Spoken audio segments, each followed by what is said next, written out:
Joint meeting between the Putnam County Board of County Commissioners and the City of Palatka. Today is Tuesday, January 13th. It is 3 p.m. We'll call this meeting to order, and we'll do the invocation by Reverend Carl Flagg, a former mayor and also former county commissioner, and followed by the Pledge of Allegiance by Mayor Correa. If you can stand if you're able to do so. Good afternoon. Let us pray. Almighty and everlasting God, it's once more and again that we bow our heads and humble our hearts before you. For Lord God, you are sovereign. You're worthy of all praise and all honor and all glory. We pause now to say thank you. Thank you for this day. Thank you, Lord, for our city, our county, our state and nation, and Heavenly Father, even our world. Lord, we pray specifically today for our administrators, our legislators, their staff, and those who, Heavenly Father, whose hearts are in the right place to improve and enhance the quality of living for all of our citizens. For Lord, you've brought us through both thick and thin, ups and downs, situations and circumstances. And we give you praise, Lord, in the midst of it all. Give us, Lord, the spirit of wisdom, knowledge, understanding, discernment, strength, and courage. Help us to operate in humility, integrity, simplicity, compassion, guidance. And Lord, give these leaders the insight and the oversight that they need, Heavenly Father, when they deliberate and when they must decide upon so many important issues for our community. Bless us and refresh us, renew us and restore us. Give us grace for the race and peace for the pathway, joy for this tedious journey. And Lord God, in the midst of it all, in spite of it all, and through it all, we will give you praise and glory and honor. It's in Christ's name we pray. Amen. Amen. Amen. Please join us in the Pledge of Allegiance. I Pledge allegiance to the flag of the United States of America and to the republic for which it stands, one nation under God, indivisible, with liberty and justice for all. Thank you. Thank you, Reverend Flagg. Appreciate that. So before we move into our meeting, I'll just do a little housekeeping things. In front of each of you today, you have a button.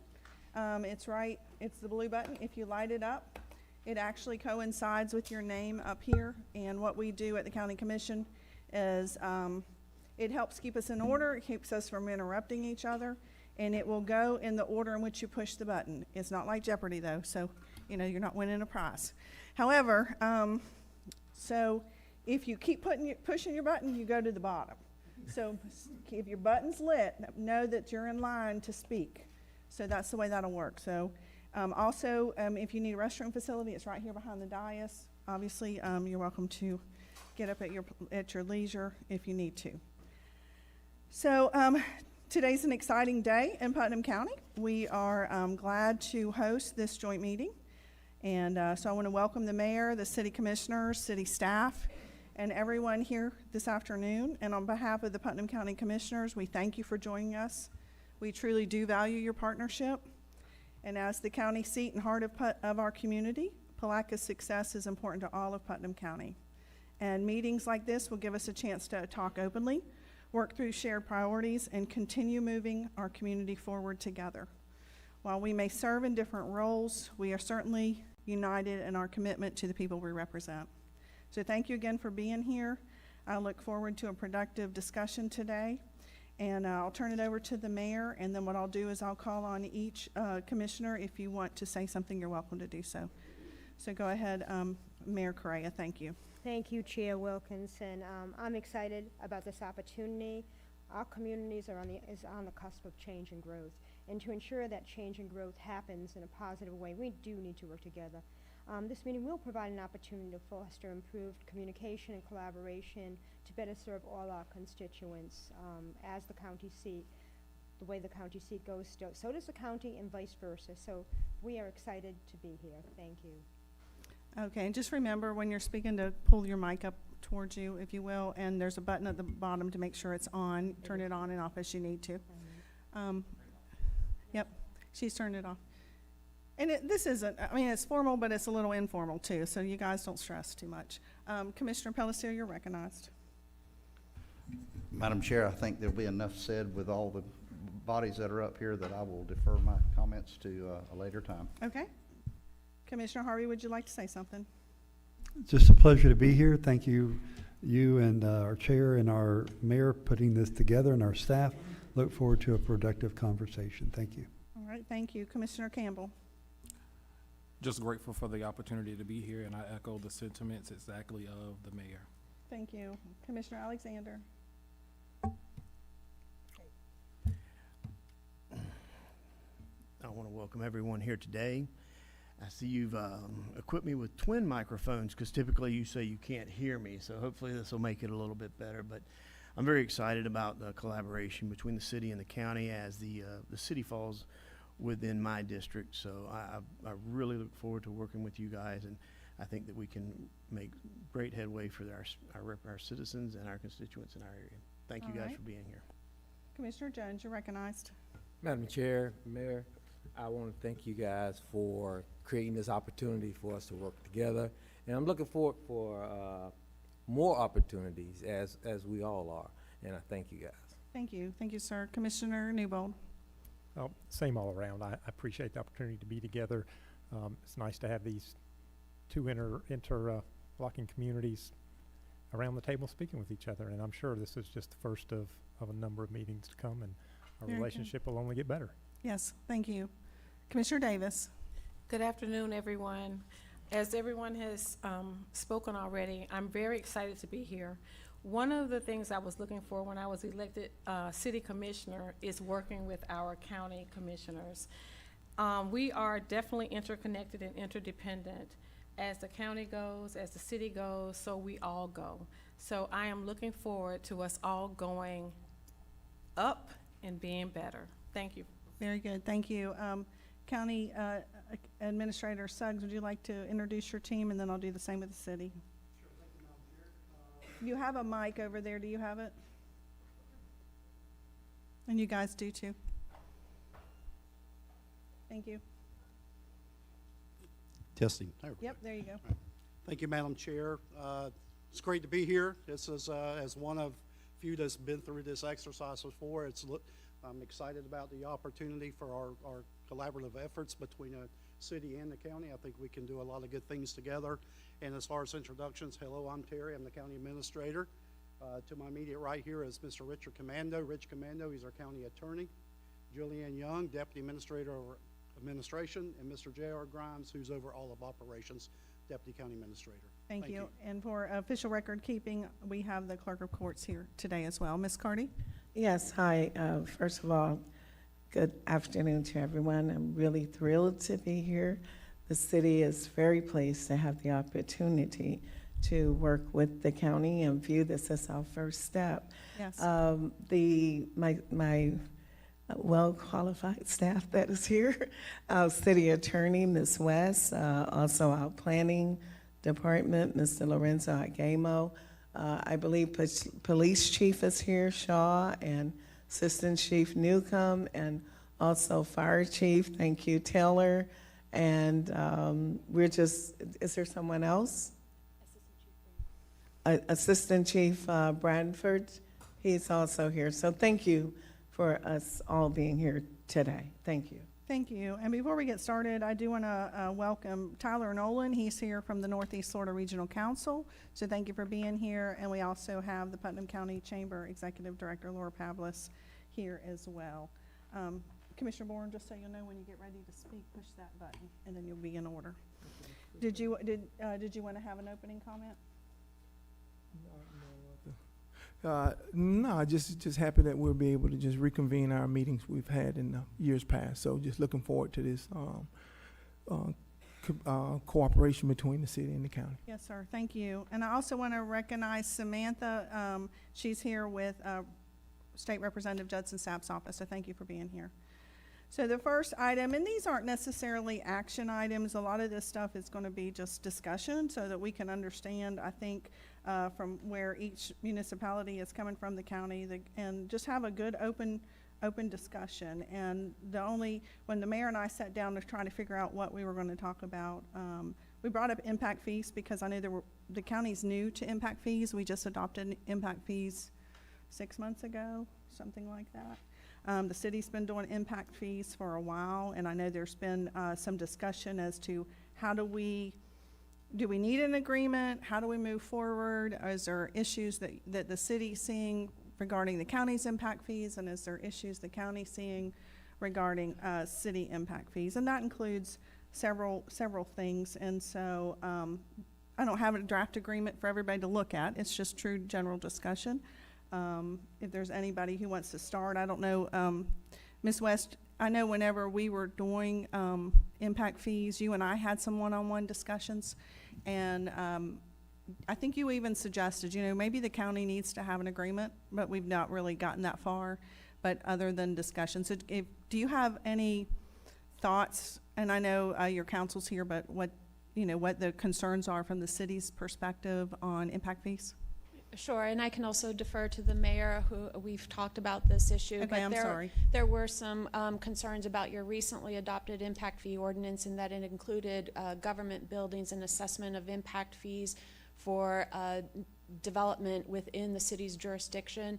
And so maybe if we could figure out how that's going to work moving forward so it doesn't hamper any sort of economic growth within the city's jurisdiction.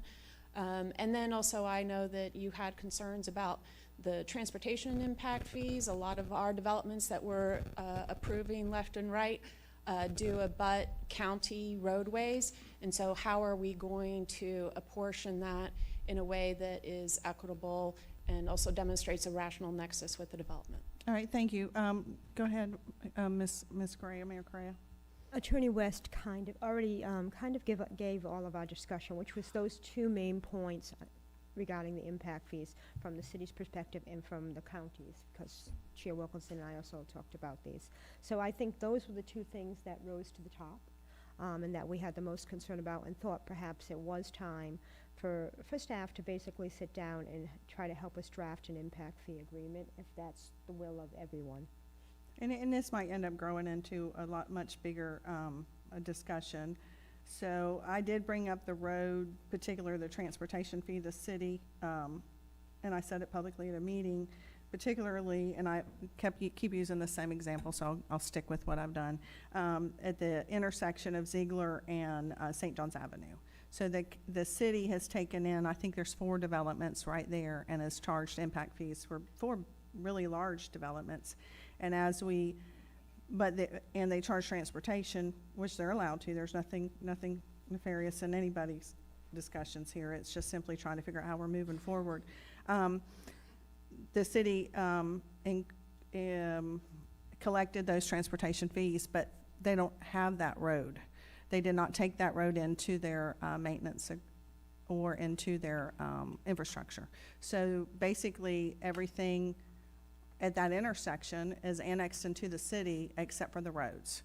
And that was my concern, because if you guys are charging transportation fees for, and I'll use this as my example because it's the one it's the most active right now, then how do you plan on, what would you do with those transportation fees you collected if the county's the road person, the road entity?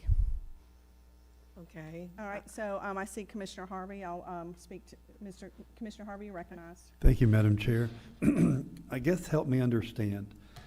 Transportation fees are currently being collected from the city of Palatka on a road that they don't own? Is that what I'm hearing? The correction would be that the city of Palatka, we are collecting the impact fees for transportation, but for the project itself. However, the roads are owned by the county. So we are collecting it, we are holding it, and that's where we are right now. So help me understand, why would you collect a fee on something you don't own? That's what I don't understand.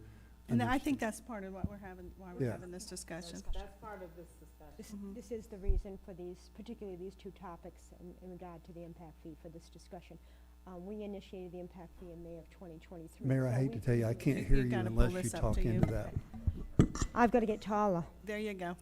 We initiated the impact fees in May of 2023, so we've been collecting this for a while. So I think now that the county is on board and has their own impact fees, we have to figure out the best route possible for all of us to make sure we are collecting those impact fees rightfully, and we're not crossing over and also duplicating efforts. So I think this is the whole point of the discussion. Is to Well, I get that, but I guess the point is, you've been collecting for 2 years, going on 3. And how many impact fees have you collected on roads that you don't border or don't own? I don't obviously have the data on that, but first of all, up until recently, we haven't had major projects or development requests. That's only been in, Okay. what would you say, Mr. Agamo, in the last year or two? Year and a half, maybe. So it's not like we've been collecting this money and keeping it in a little account. No, I get forever. that. I Yeah, get that. it's I'm just starting the It's a fairly conversation. recent thing for us as well. This is why we need to work through this. I don't think we're going to solve it here, but I think these were the main points, as well as the fact that when somebody, a developer, invests in the city and wants to develop something in the city, they're paying a levied impact fees for future governmental structures, whether or not that governmental structure, when is that going to happen? So these are things we just need some clarification on. It's not that we're saying they're wrong or right. We just need to figure Correct. this out. I would say agree with that. Thank you, Madam Chair. Commissioner Borum, you're recognized. Thank you, Madam Chair. I think it'll be an easy fix or what have you. I mean, again, it's very new to the city to be able to collect those fees since the last 18 months. And so if they were collected in an area which we should not be collecting now, it would be my suggestion to put those fees where they are properly maintained, and that would be with the county. So that would be my suggestion. Commissioner Newbold, you're recognized. Do you have your button lit? Oh, that was your phone. Okay. Is there anybody else on the panel that would like to speak to this issue? Commissioner Alexander. So I'm assuming you guys are tracking each one of these impact fees, the transportation fees that are coming in, so that when we do establish a criteria of how we're going to distribute those funds, you can distribute them equitably based on the criteria we develop at a later date. So I'm to understand that money will be held in an account until such time. Yes, that is correct. By statute, we are required to have a separate trust account for every impact fee that we collect. There are 6 separate impact fee categories that the city collects on, and each has its own separate trust account. And yes, of course, we track for every development. And I assume the same is true of the county, because that is a requirement. Correct. Commissioner Davis, you're recognized. Thank you. So I like speaking with plain language, so everyone can understand and make sure we're all on the same page. I will admit here that I am the newest commissioner on the city commission. So we talked about impact fee assessment, and then we talked about transport impact fees. And I think we've gone back and forth. I heard a couple of concerns from the city, from Attorney West, regarding some of the concerns of the city. And so what I am asking is if we can talk about the items in chunks instead of back and forth. I believe one of the first concerns, and Mayor Carrera, please correct me, was the impact to the city and concern about there being some erosion of growth in the city. So as it relates to that. What was the word you used? I'm sorry, not erosion, but potential impact. Oh, okay. Impact to growth in the city. Now that the county has impact fees, the city has impact fees. So can you please marry that for me and make sure I'm understanding? So are you asking, just a point of clarification, are you asking, is there more than just these 2 instances in general that we're talking about? That's correct. Okay. I think at this time, that's the 2 instances that came to light or rose to the top as far as area of concern. Again, I think we would have to go through the impact fee categories that both city and county have to see if there's anything further. But again, those were the 2 that rose to the top.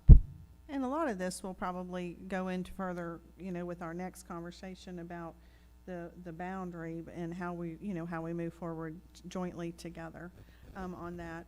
Commissioner Harvey, you're recognized. Thank you, Madam Chair. So, so not to beat this horse to death, but impact fees can be collected on roads that lead to your developments, right? So it doesn't have to be necessarily the county road in front of your proposed development. Is that correct? Anybody can, Is that correct? Yes, no? Yes, Yes. yes, Okay. yes. all right. That answers my question. Thank you, Madam. Okay, so, Ms. Young, would you like to weigh in, on this as far as, is this an accounting nightmare? Like, can we ever figure this out, or do we just, I mean, what's your thoughts on this from a finance standpoint, and also, from the planning department standpoint for the county? Is this something is there a formula for this, or what's your thoughts? So, okay, so big picture, let's talk impact fees. An Okay. impact fee is enacted by the legislative bodies for the areas for which we feel like additional development has an adverse impact on your current citizens. So the impact fees the cities decided to impose, and the impact fees the counties decided to impose, they go to speak to, in these two instances, the two that y'all have picked to talk about today, government buildings and transportation. Anytime a development comes in that triggers an impact fee anywhere inside the jurisdiction of the authority that passed the impact is generated. So that could be on 2nd Street, or it could be at Ziegler. The transportation dollars then need to support expansion, right? Because impact fees are not used for maintenance. Impact fees are used for additional capacity of the systems for which they're supporting. So essentially, albeit we're talking about a road in front of Ziegler, that development is going to have impact on the jurisdiction's thoroughfares all through the city, just like the county impact fees do, and vice versa. And remember that an impact fee that the city imposes, the county cannot impose. Right. So where we talk about a transportation fee, if it's a city parcel, they would pay a city transportation fee. They would not pay a county transportation impact fee. The reason the county has a general government fee on city development is because the city didn't have a general government buildings impact. We do. However, remember, the county is also responsible for facilities that support the city infrastructure, the libraries, the jail, animal services. The city doesn't pay anything into those joint and shared facilities. And so essentially, the additional capacity by new development is offsetting the additional capacity that's going to be needed on those government buildings. Okay. And all constitutional offices as well, a multitude of offices, right? I mean, those were just a few easy examples that as we talk through. When we talk about accounting nightmares, it's very restrictive as to how we track these funds to begin with. Then to put additional restrictions by two governing bodies as to where and how these funds are going to be spent, it's going to get very difficult, not just in operation, but in accounting. And what we essentially are going to then do is hamstring each other, I believe, instead of help fostering a mutual solution that works. All right. Thank you for those comments. Does anybody in the city want to have any discussion further beyond that? Okay. Commissioner Alexander, you're recognized. Thank you, Madam Chair. I want to remind everybody that we have the added benefit as that our attorney works for multiple different counties and municipalities. And I'm hoping that we can lean heavily on him to glean the best practices from other counties so that we're not reinventing the wheel here. I'm hoping that you've had experiences where we have overlap similar to this. Happy to do that, but just remember, I use Putnam County as the example for those other counties. Well, and it might be that we're beating this horse up over something that's nominal. I mean, this county has just started collecting fees and the city, I mean, I can't imagine that the governmental facilities fees that you've collected are large. Is that a large number? Do we have any idea? I'm just hoping that we can lean on Mr. Commando to avoid some pitfalls that he may have seen other counties encounter as they came into their own with these impact fees, because there's no reason to do that if we already have the knowledge on staff. You know, we can avoid a lot of that, I'm hoping. We can, and Commissioner, you know, so just like when we establish our impact fees and every local government that does, there's a methodology that goes into place that kind of accounts for those things. So at some point where, like Ms. Young said, you don't want to be in a position where you're double assessing for the same type infrastructure improvement, and I think that we're clear of that.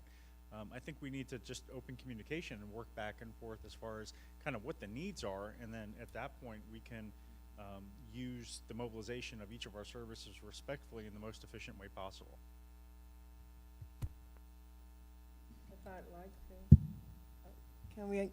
I'd like our planning director to just explain how we're collecting our impact fees, the methodology very briefly, Okay, thank you. if I may. Absolutely. So far, since the moratorium has been lifted and we've been collecting impact fees, the total amount that we collected is about $500,000, of which about 200 and something belongs to transportation fees. The big development that you've been referring, Mayor, at Ziegler and St. John's, we haven't collected any money yet. Okay. We have invoiced, but we have not collected money. So, and just to clarify also that the impact, the needed infrastructure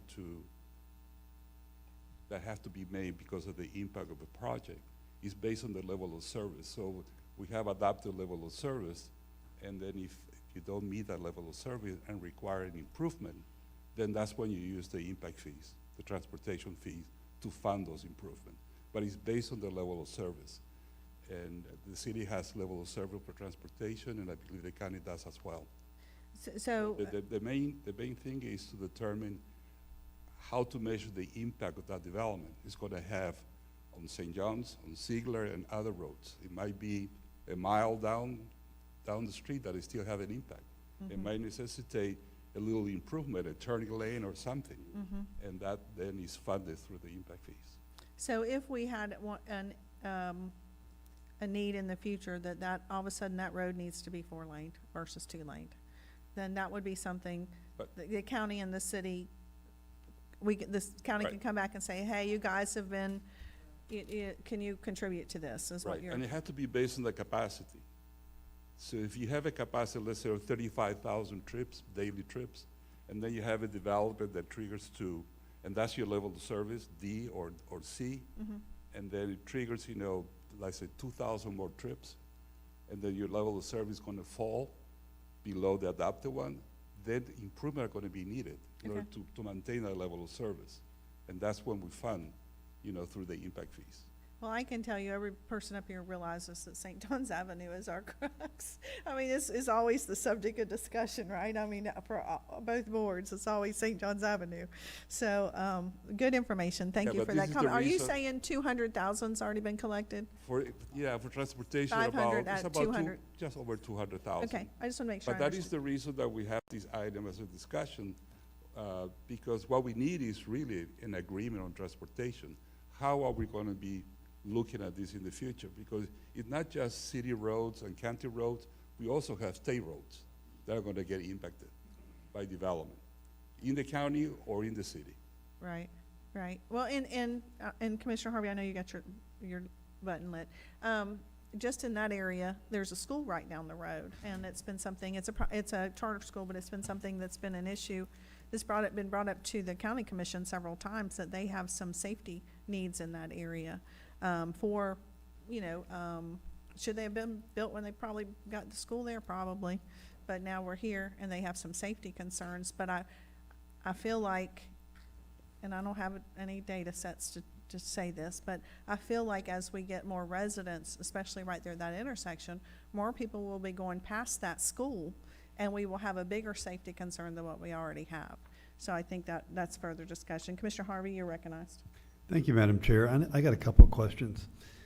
seeing that the conversations around St. John's Avenue, and we can all realize the problems there, and the money can only use for expansion, not maintenance.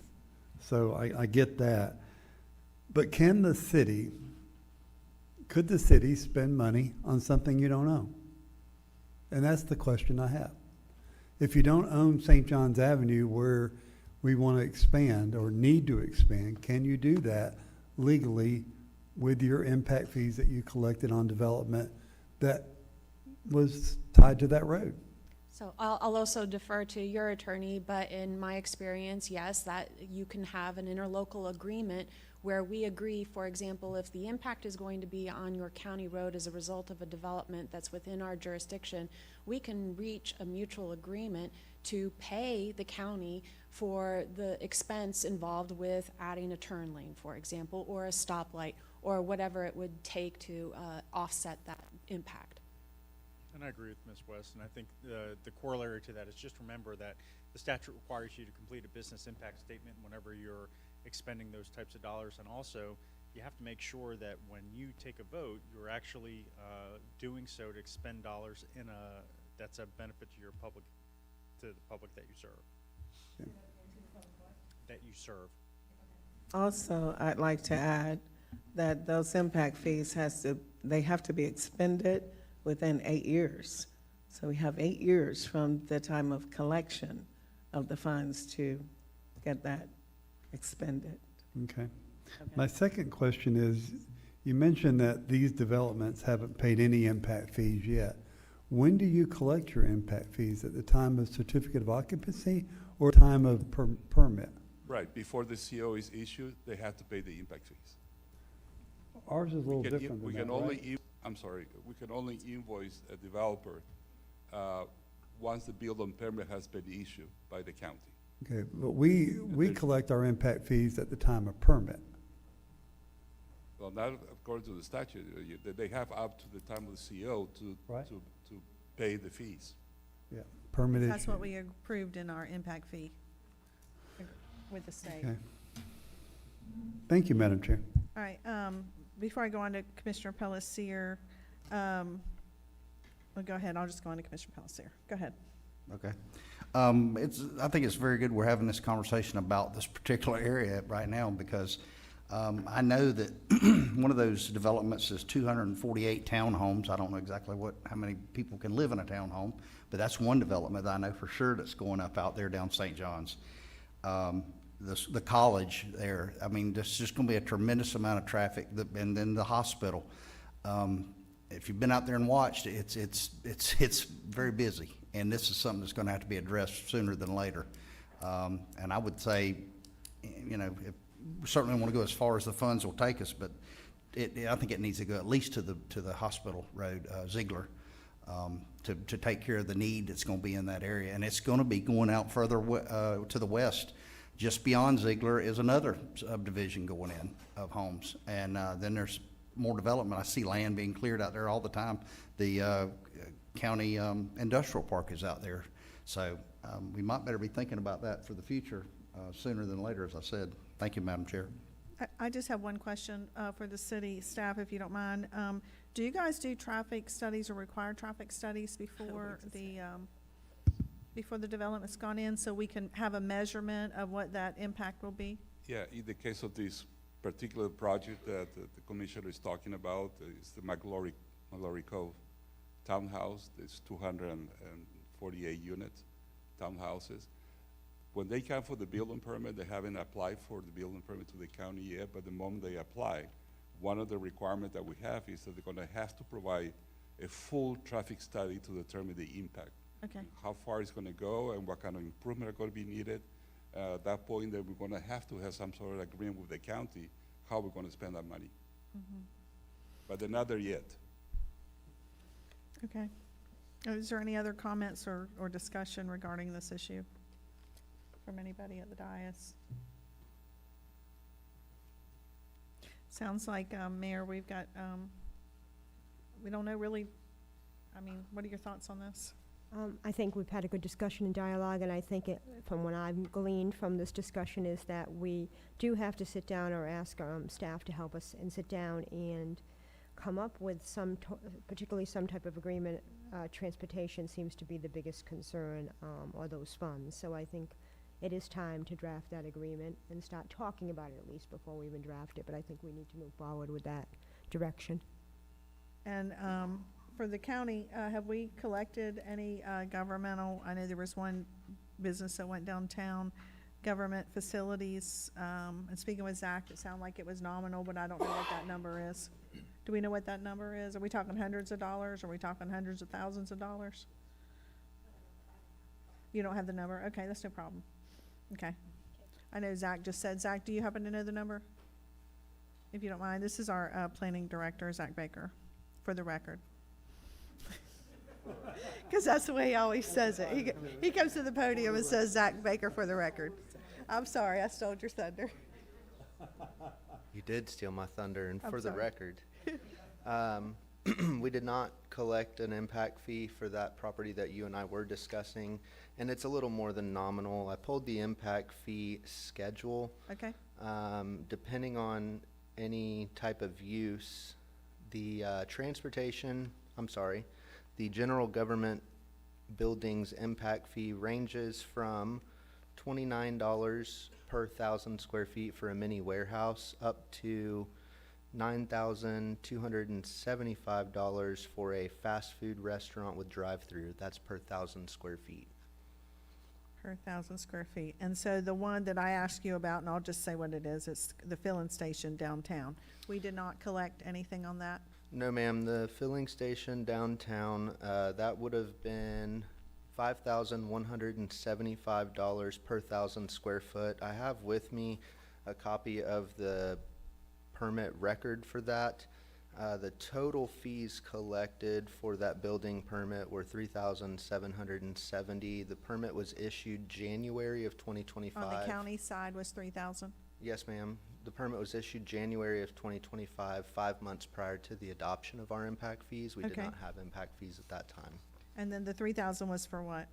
The 3,000 was, I have a breakdown.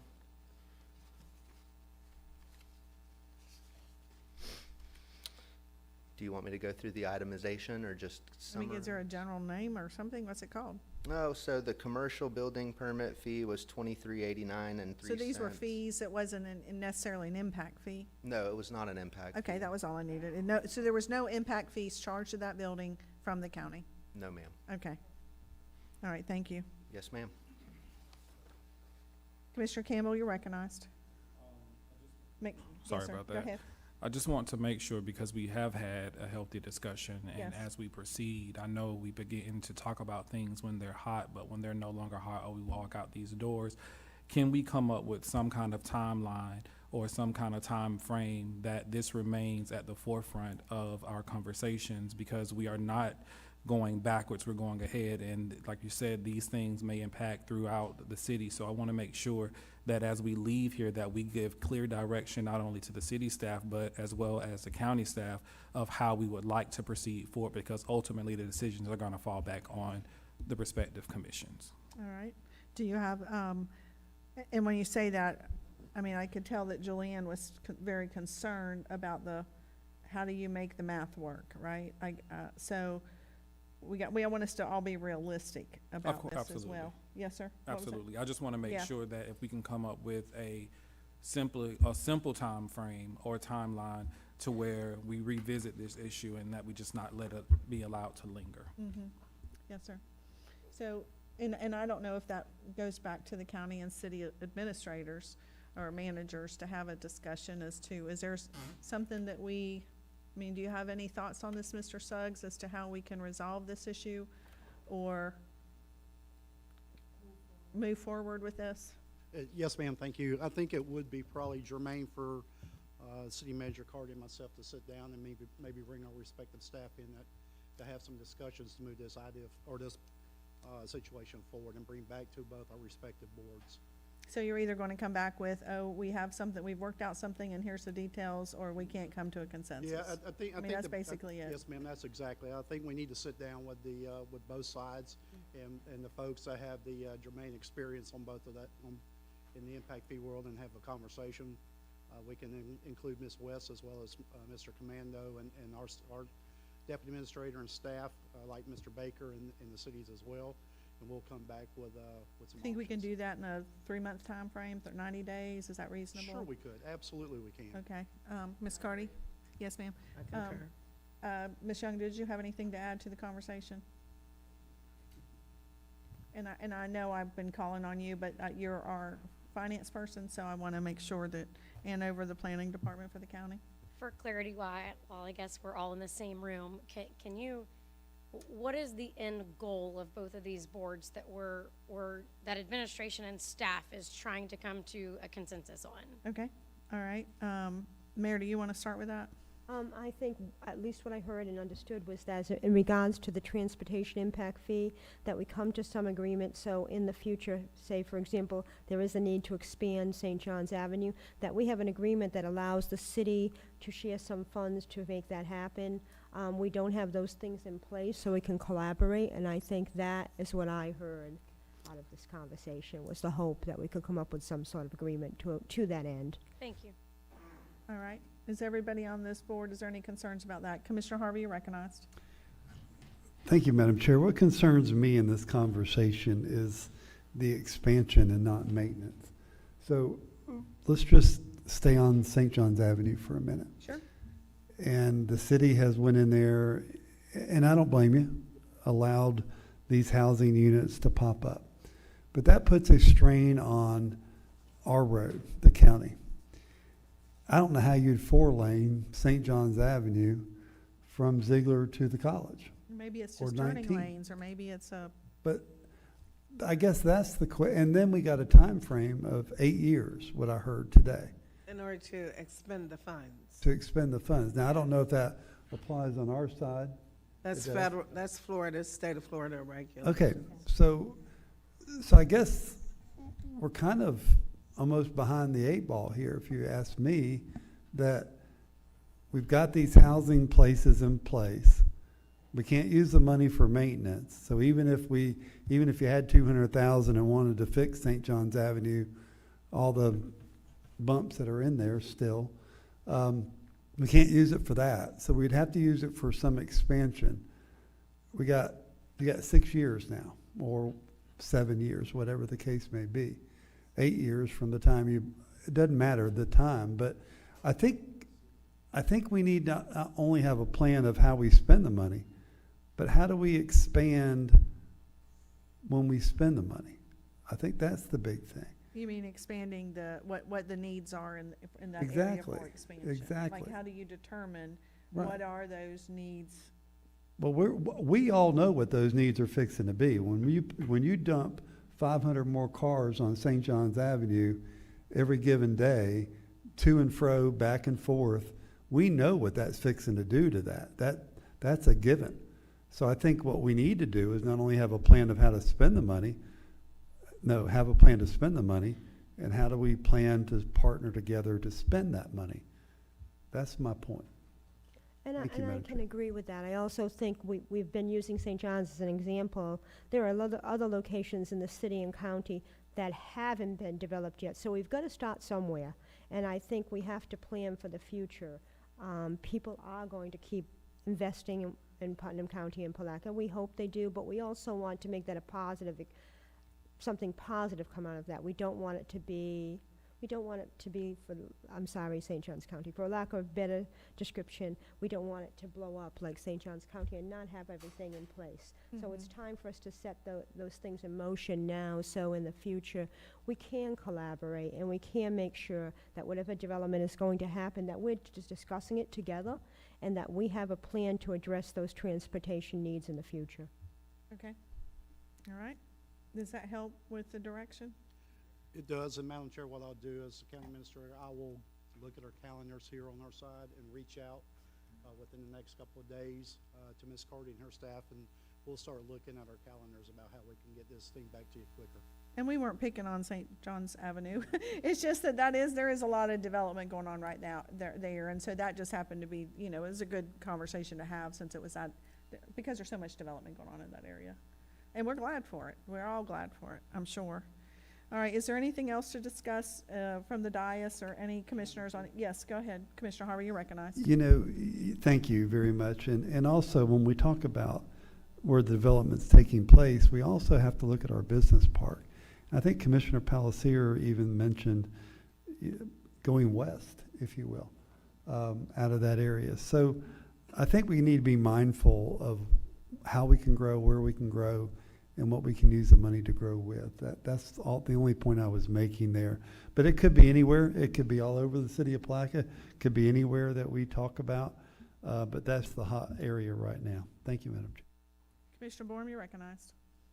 Yes, thanks, Madam Chair. But when we talk about impact fees also not only just roads, but we got police, fire, EMS, we got schools and stormwater.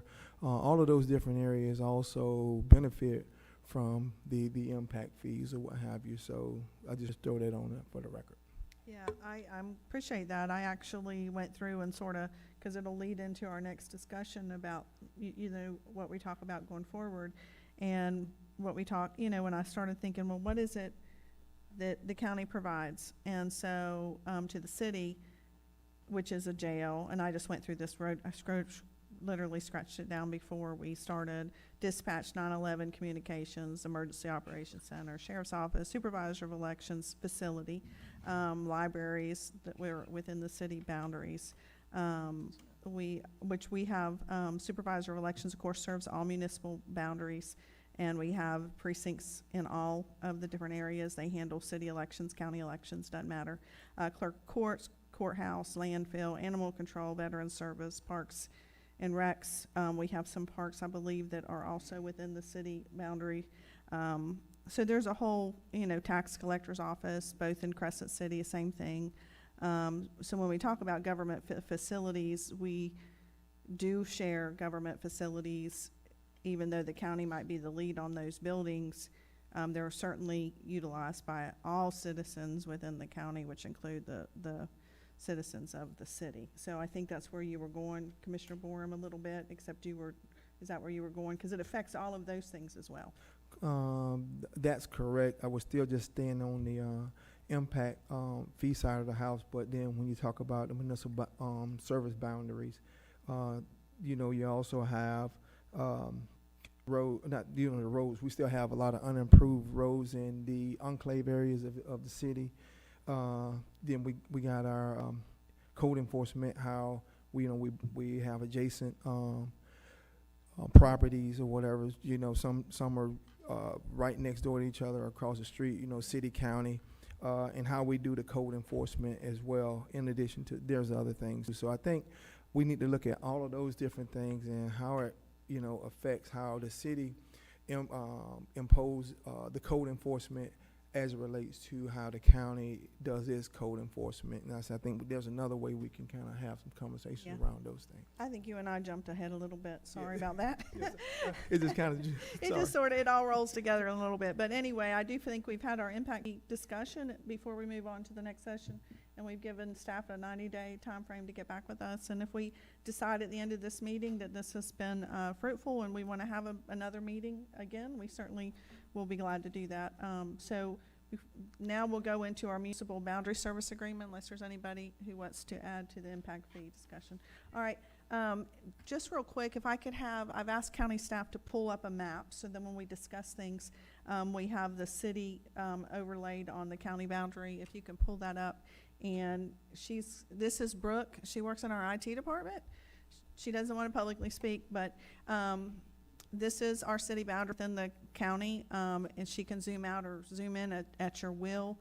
We have different layers in here, and so as we move forward in discussion, just ask her when it's your turn to speak, what area you want her to zoom in on, or give her some clarity, and she'll be glad to do that.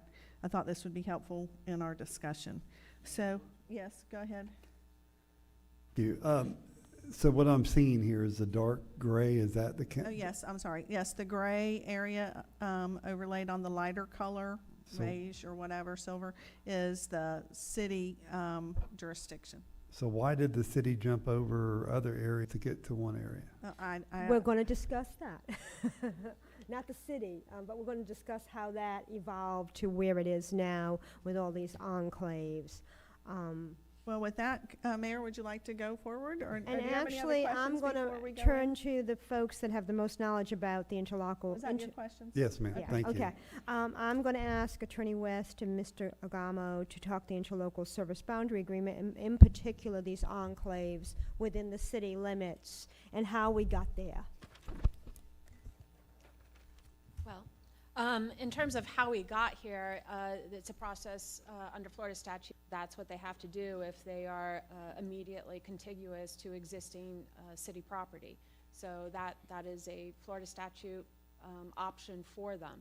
But as a result, over decades and decades of voluntary annexations here and there, what you have is a very tortured, gerrymandered jurisdiction boundary for the city that is chock full of enclaves that has caused issues for both the county and the city in terms of rendering services, everything from police and fire, though they cooperate very well. But that is why we are here today. I've taken a stab at drafting a interlocal service boundary agreement. It has placeholders for many of the topics that Chair Wilkinson mentioned. You can include those in this agreement, or that can be in a separate agreement. But I think the primary gist of what you're hoping to accomplish here is the annexation process.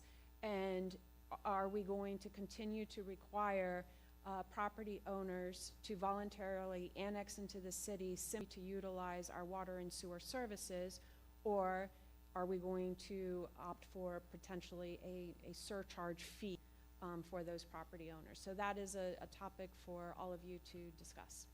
Did you want to add anything? Commissioner Harvey, you're recognized. Thank you, Madam Chair. You do realize I knew the answer to the question before I asked it. I just wanted to start the conversation. So why would even the city want to jump over all that?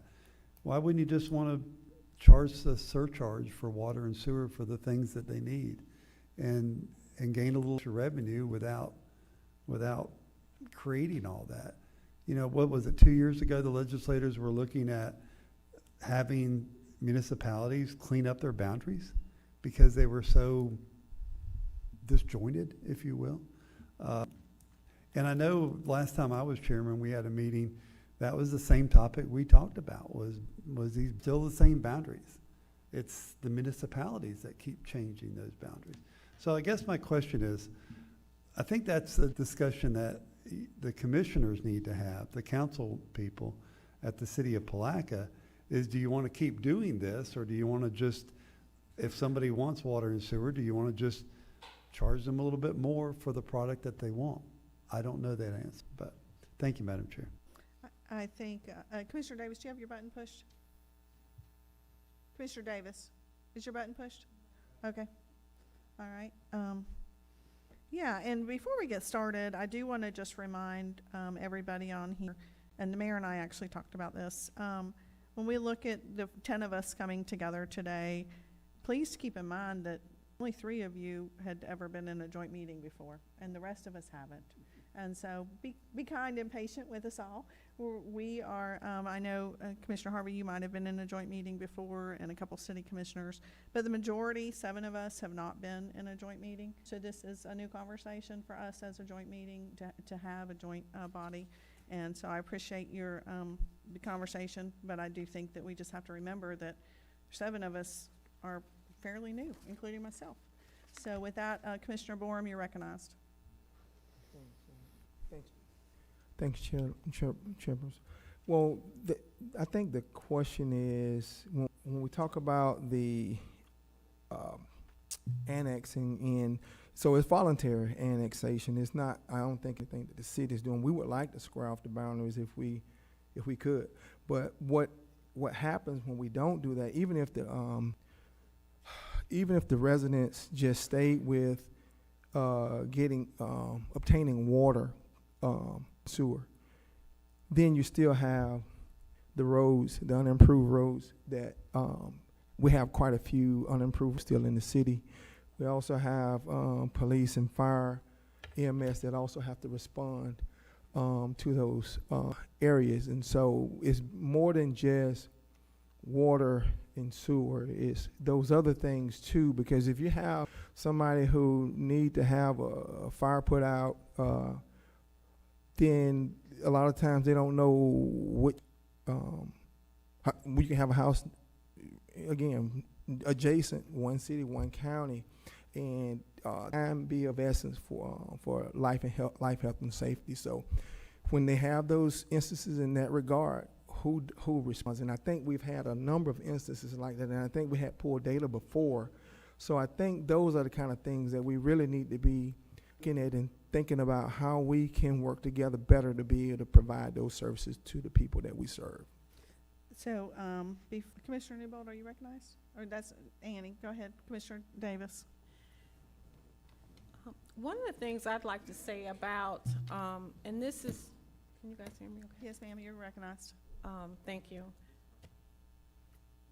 But to Commissioner Harvey's point, I wish it was just black and white and so easy, because if it was, we would not be having the discussion. One of the reasons I think we haven't already just made one decision over another is because the challenge is actually balancing the growth revenues versus the cost.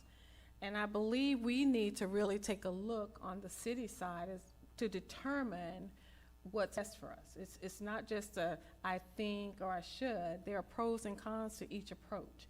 And we need to look at our overall plan, understand how we're impacted, how it impacts our first responders and our services, and look at it and come with a comprehensive plan. And I think at that point, we can make the best decision, whether it is or not. But I think we have to look at this comprehensively. And again, it's just not an easy decision. As choices are being made by voluntary annexation, understanding that impact versus someone staying in the county but use city services, you know, we do lose some autonomy. We do lose some other resources and revenue. So I think we just have to look at it as a whole to make an informed decision. What's best not just for our cities, our county, our city and our county, but also what's best for the person or the homeowner. Thank you. Or business owner. You, Commissioner Alexander, you'll be just give me a second. Brooke, if I could have you pull up the county roads, and I know you'll probably have to zoom in. We had the county roads overlaid on this map, and hopefully you'll be able to see it. You'll probably have to zoom in to, yeah. Okay, so the green indicates the county, what we believe to be the county ownership of roads is correct in your database, and what we have in our records. So when we look at the city, those are, you know, we were talking a little bit earlier about the transportation. This is a great example of roads that are in the city that touch both, right? They touch the city and the county, roads that go through. Whatever happened over the years has already happened. But when we talk about unimproved roads, to Commissioner Borum's point, can you give me an example of what a road that you're talking about and that you know for sure it is county owned? Right in front of my house. Okay, what's that road? Bates. And Powell borders it, and you also have got the Hampton. So those three, my house sit on Bates, and so on the Powell side, unimproved. On the Bates side is basically unimproved. And you got Hampton where it's unimproved, and you have also, there's some other things. I think we just need to look at the overall. So the reason I'm asking that question is, are those considered private roads, or do you know what class they are in the counties? Initially, I don't think they was all private at the time. I think you just vacated. We did, the one close to the school and the church. Yeah. Right, you just vacated that one. But again, I think, but that's just my area. But then there's other areas throughout. I think we need to have some additional conversations around as it relates to. Well, to your point, you brought up unimproved unimproved roads in the city, the county we had this discussion today at our boardroom. Any class 3 roads or 4 roads, we have not taken a position at anywhere within the county that we're gonna take those roads into our maintenance system. And so if it's a private road, it's a private road, whether it's in the city of Palatka, the city of Crescent City, doesn't matter. We're not taking it into our maintenance system because we don't have the funds to handle that. I see your hand, Mr. Grimes. Give me just a second. I know you're Yeah, up next. if we're just speaking about just baits, right? That's the topic at hand. No, That was the example I asked him to give. that was Right, just so an that example, is- but there's the other areas that are similar to that are unimproved within the city of Palatka, not the city boundaries. So to your point, Bates is what, a private road? It is a portion of it, the paved is a county class 1 road. The paved The rest portion? of it, some of it is a county class 2 road, and some of it is a county class 4 road. Okay. So you have a mixture of improved, unimproved, just like the commissioner's speaking of. So you have several different elements in there, which we probably don't own right away to. It's probably a private road, private easement. It just happens to be named a road. Yeah, so my only point in responding to you, Commissioner Borum, was when we talk about, if there's a class 1 road that's in the city and it's a class 1 road and we haven't been maintaining it properly, let us know, because we can move it from a dirt to pave, and we can do that. Any of us any of us county commissioners can work on that. But if it's a class 3, it won't matter. This agreement won't matter. This agreement won't make a hill of beans because we have not made, and that's a terrible term, but it just won't make a difference because the county has not taken on the position, again, regardless of where it's at, to take on private roads, to change those unimproved roads to an improved road. So that was the only point I was going to make on that. And then how we serve our citizens, I think I haven't heard as a county commissioner that we've had citizens not being served properly. So because there's a boundary line, and I know Mr. Grimes works very closely with the city and the county work very closely together, and we haven't had issues, I don't believe. Well, If you want to answer that, and then we can move on. I know we've got some, we have to go, just to digress just a little bit. Please. We probably need to understand how today, when you actually pick up the phone and dial 911, how it works. Yes. Right? So years ago, there was a jurisdictional boundary line, and Commissioner Borum is exactly correct. That was one of the first things I worked on when I left over here, because I, the one that fielded the phone call when I worked for the City of Palatka Fire Department, goes, "Why did you not come to my house today?" Well, because you weren't in the county. So it was the way we were all dispatched 10 years ago. Today, we're all dispatched at the same time. So that element doesn't happen anymore, right? Because whenever you dispatch your city fire units, I still had to send a county ambulance with them, right?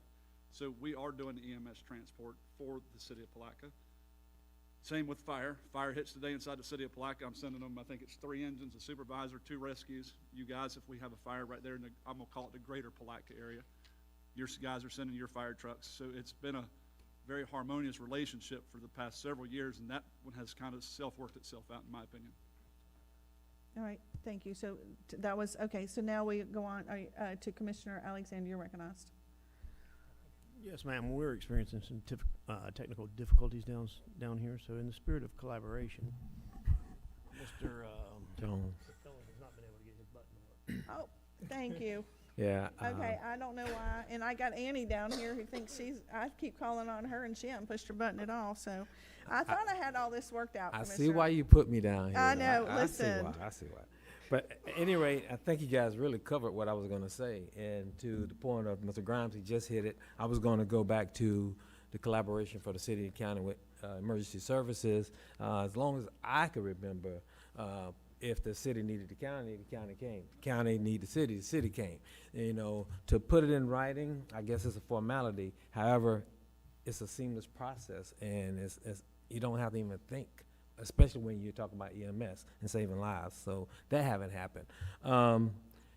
Going to the point of Commissioner Harvey, when we have, and you're spot on with what I've been actually concerned with, when we leave unincorporated areas to go out, for an example, to 309 and make that city limits, or annex that into the city, it doesn't make a lot of sense when we have areas like Baileyville that's right next to the city, contiguous, right by Jenkins Middle School, that's the county, but it's in the heart of the city.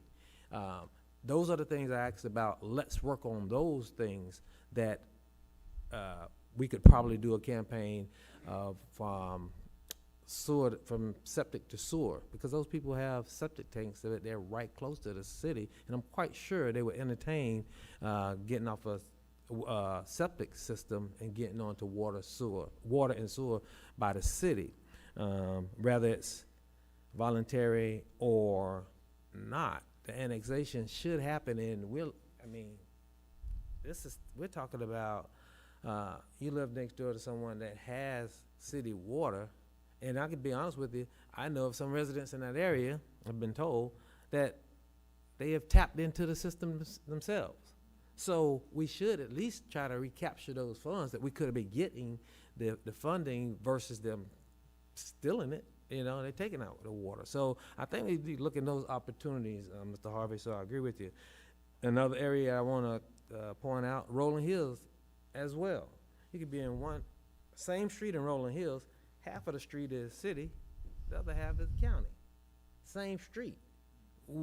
Those are the things, projects I would like to see us work on collaboratively and say, well, okay, we could give this up for the sake of having services that we know that are covered by the city or covered by the county. We won't have to guess. When I was on the campaign trail, the way we determine what city and county is by the green garbage cans.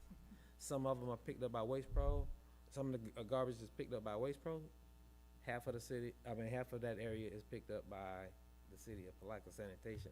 So I've seen this in the boundary agreement. Some of the things in here I agree with.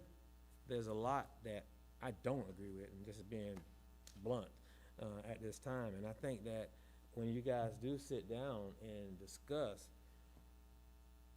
let's have honest talks and be candid on what we feel would be double tax for people in the city, because that's the biggest problem and why folks don't want to annex in, because they're being double taxed.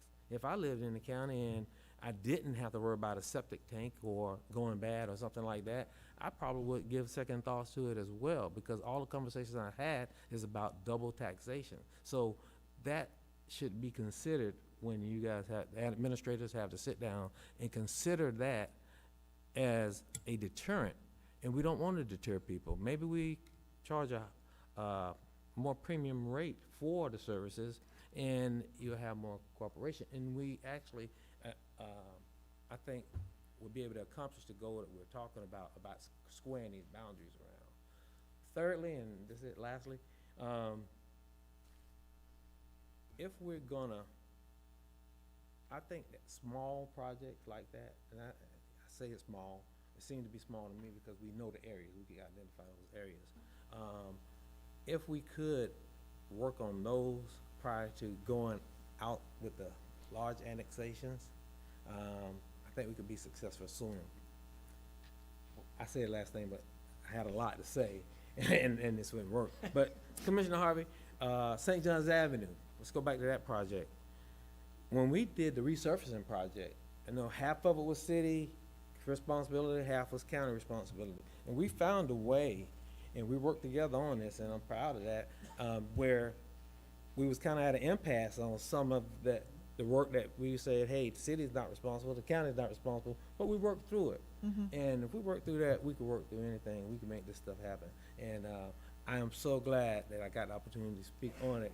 There's a lot of stuff that I just said, but I think everybody here had a valid point of what we're trying to do. It's not, excuse me, I get tongue tied now.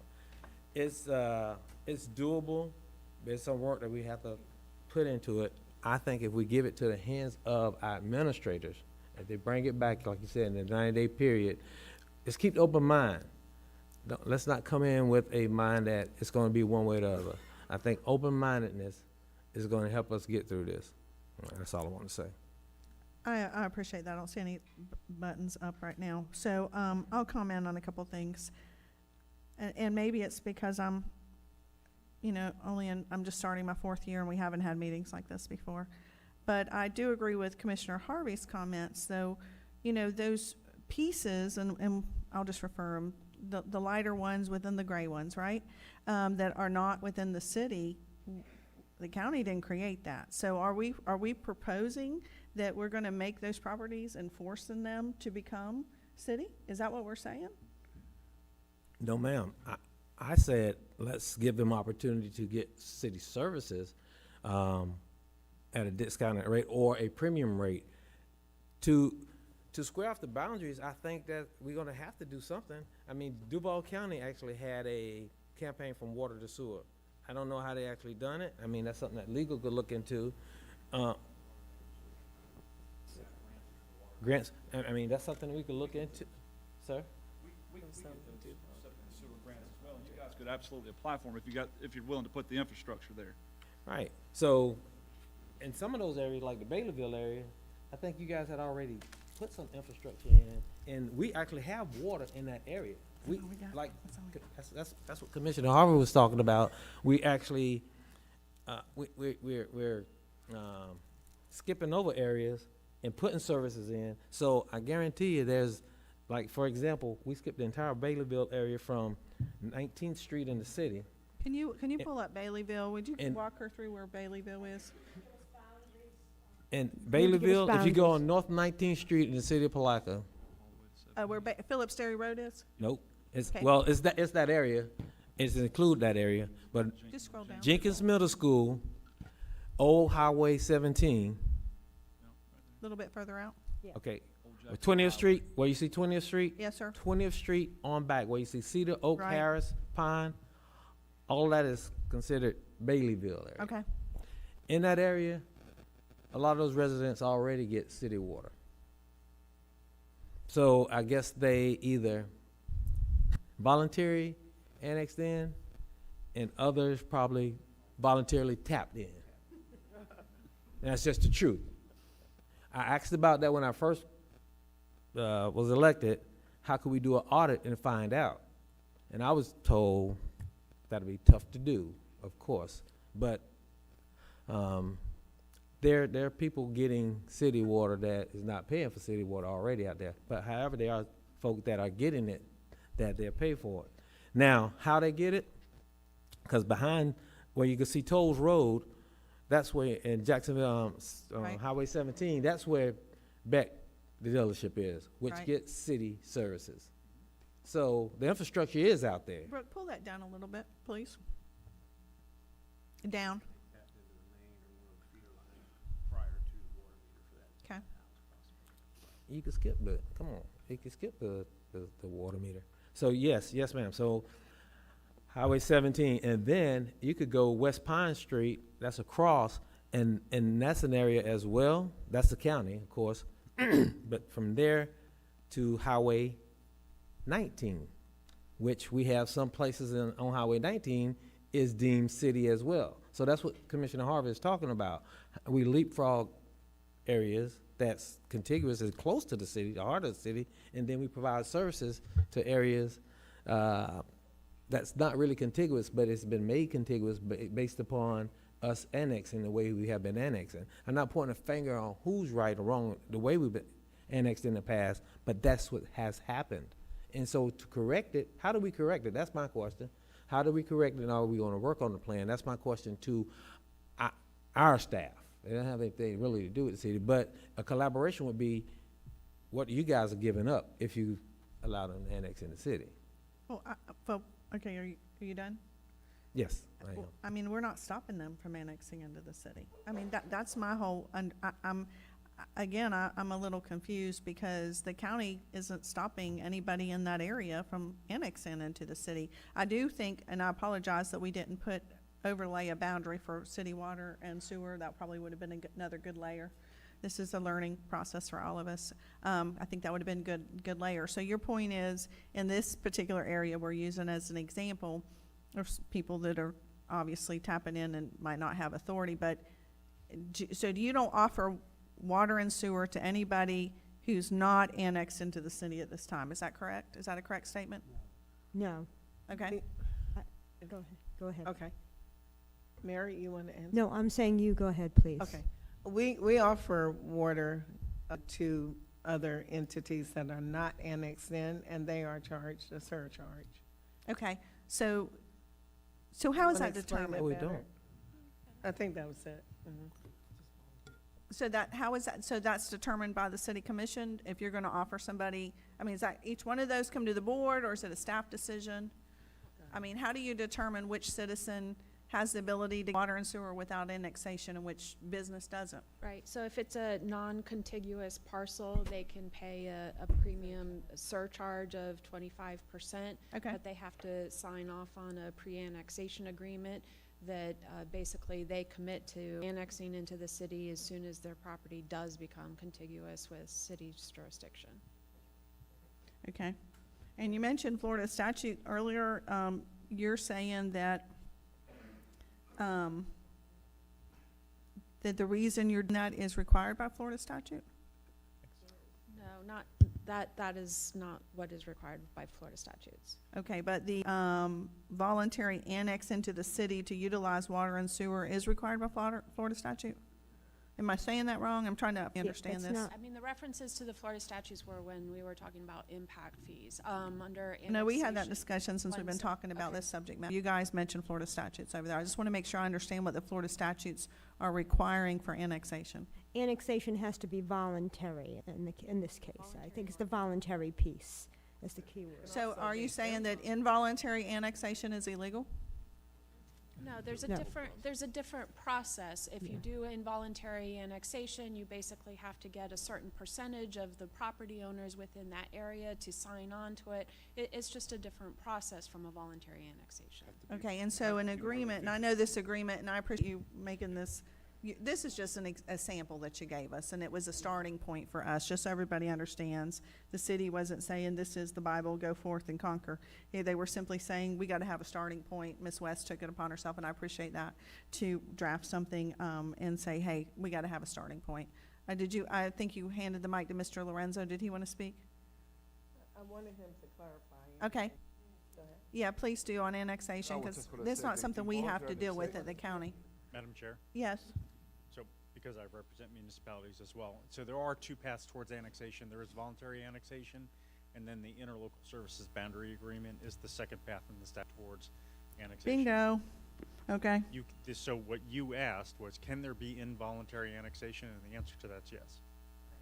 But it has to be through the mechanism of what's been proposed, through an interlocal service boundary agreement. That's been my experience of probably the most efficient way to do it, so that people are put on notice, there's public hearings that are involved, things like that. Did you have something, Lorenzo? That was it. You know, Okay. it's just a different process for involuntary annexation. Okay, thank you for clarifying that. 50% of the property owner or registered voters of that area. Okay, thank you. And I'm sorry that you had to educate me. This isn't something that I've dealt with. Commissioner Harvey, you're recognized.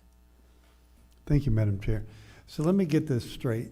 If I'm outside the city of Palatka and I want water and sewer, then I pay a 25% upcharge. But the understanding, and I missed that part, with understanding in so many years I annex in to the city of Palatka, is that what I heard from Ms. West?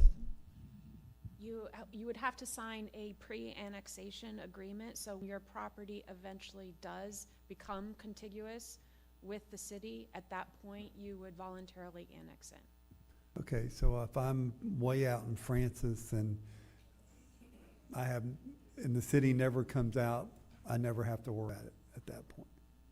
Right, the city probably wouldn't extend services that far because it wouldn't make sense from the property owner perspective. They have to pay for the infrastructure to get the pipes out there. It probably would not make fiscal sense for the property owner to incur that cost. But it might make sense if I have a big development that I want to do and I don't mind paying the 25%, I just don't want to pay double taxation. It might be better for me to do that way and lay the pipe and be done with it. Yeah. And the answer to that would be if it's never contiguous, they would never have to annex in. correct? There are other factors, and speaking out of turn here from Public Works perspective, but there has to be sufficient capacity, there has to be sufficient water flow to make sure that the water can get all the way to wherever the property is. So there are other considerations. Brooke, can you zoom out so that we can see the whole thing all the way out to the 309C? Okay, thank you. Commissioner Alexander, you're recognized. Okay, thank you, Mr. Jones. You hit it. I'm glad y'all were sharing. See, we're already off to a good start. Yeah. Madam Chair, you're on the right track, so please proceed, please. You're putting it back on me. I see how this is going. I'm just trying to understand how we got here. I see the city's issue with the enclaves, but then you continue to accept properties into annexation, and if I were you, I would do the same thing. However, if we drew a square around this gray area, what I'm hearing is that the gray area got to the line that's out inside the square, that as soon as somebody on the outside of the square but is contiguous needed water and sewer, they would then become annexed into the city. So I don't know at what time, I mean, how does it, do you ever end the boundary, or does the boundary just, I mean, we're already out into Francis. I mean, I just don't understand. And then I will say this on a personal note. I have 3 properties in the city, and y'all don't come after me after I say this. From codes, I'm saying. Y'all don't come and stand on my doorstep. I have three properties within the city, all contiguous. Most of you know where my business is. It's next to Capital City Bank near the intersection 1920. There's 3 tax parcels there that we've, 3 separate tax parcels. 2 of them are annexed into the city and 1 isn't. I have no reason, because the other one's just a vacant piece of land. I haven't developed it at any point. I have no reason to want to annex it into the city. I don't need water and sewer at this time. I think maybe in the future, if I ever do, then obviously that's a discussion I'd have to have at the city. But I think there's lots of people like me. And I remember Messer's Tackle. People who grew up in this community remember Messer's Tackle next to Walmart. Messer's Tackle was the little old bake store, and he particularly stayed out of the city because he didn't want to pay the double taxation. And that benefited him, and now it's a quick lube, and it's probably it back into the city now. But he profited tremendously because he didn't have the, and I'm not speaking out of turn, I'm just trying to have an honest conversation. He benefited tremendously because the city had restrictions on alcohol sales. Everybody in the city knew. They just go to Messer's Tackle and buy their alcohol on Sunday before 1 o'clock. I mean, that was one of his biggest days in sales. And so I get where you guys are coming from, but I don't know how the county is supposed to help with this issue. I want to help. I just don't know how we can help. Honest conversation. Anybody else? I think per discussion, voluntary annexation versus an interlocal service boundary agreement, the whole point of it was that for these enclaves, for example, these people already are clearly not voluntarily annexing into the city for services. So to help them, it would require this, am I correct, Mr. Agamo? It would require some type of interlocal service boundary agreement to give them that upcharge and give them those services within those enclaves. Am I correct? Yeah, that is right. So I think that's what this discussion has come about, is to try to, bring these enclaves, get them the services, but yet they won't be required at this point in time to voluntarily annex in. And when you're referring to services, what services are you referring to? Water and sewer. Particular to water and sewer. So, yes, please. So if we're talking strictly water and sewer, which that's the biggest topic here, how is it done today in Rolling Hills? Because Rolling Hills today has water and sewer for both county and city residents. It is not available in Baileyville. It should be. I agree with Commissioner Jones 100%. Have you guys ever ran the infrastructure through there for people to tie onto for the 25% increase? The 25% increase to get the grant for septic to sewer to do these things. You can apply for grants, you just haven't ever done it. So you can form your utility district. You already have a utility authority. It's called the Palatka Gas Authority. You guys can already do this. You can go into Baileyville right now and start running water and sewer. County right-of-way use permit, go to digging, right? You can absolutely do it. People have to tie to it? No, they don't. But you can put it out there. The statute says you can't issue a septic permit again if the sewer's sitting in front of your house. So the people at that point wouldn't be able to get a septic tank. They'd have to hook your city system. But you had to put the opportunity out there for people. Today, the opportunity doesn't lie out there for people to hook into it. You guys did it. Tommy Lane, Hudson Avenue, in the county. You ran water down there for 2 people because they wanted off well water, they wanted city water. They got it.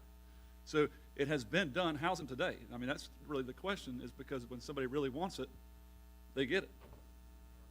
And you can charge them a connection fee and your impact fees for your city water and wastewater.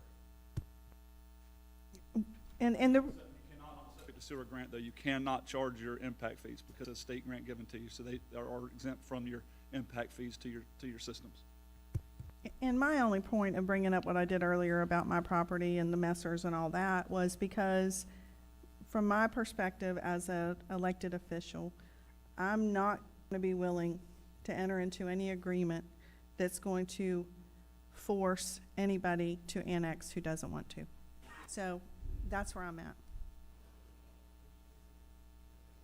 So does anybody else have something they'd like to say? Commissioner Harvey, you're recognized. Thank you, Madam Chair. So how was the legislators a few years ago going to force municipalities to clean up the boundaries if it wasn't going to be for forced annexation? And I think that's a fair question to ask. And then I think we need to have the really, really, really tough question, or answers to this question, is instead of how do we incentivize people to clean up these boundaries with the help of the municipality? How do we go into,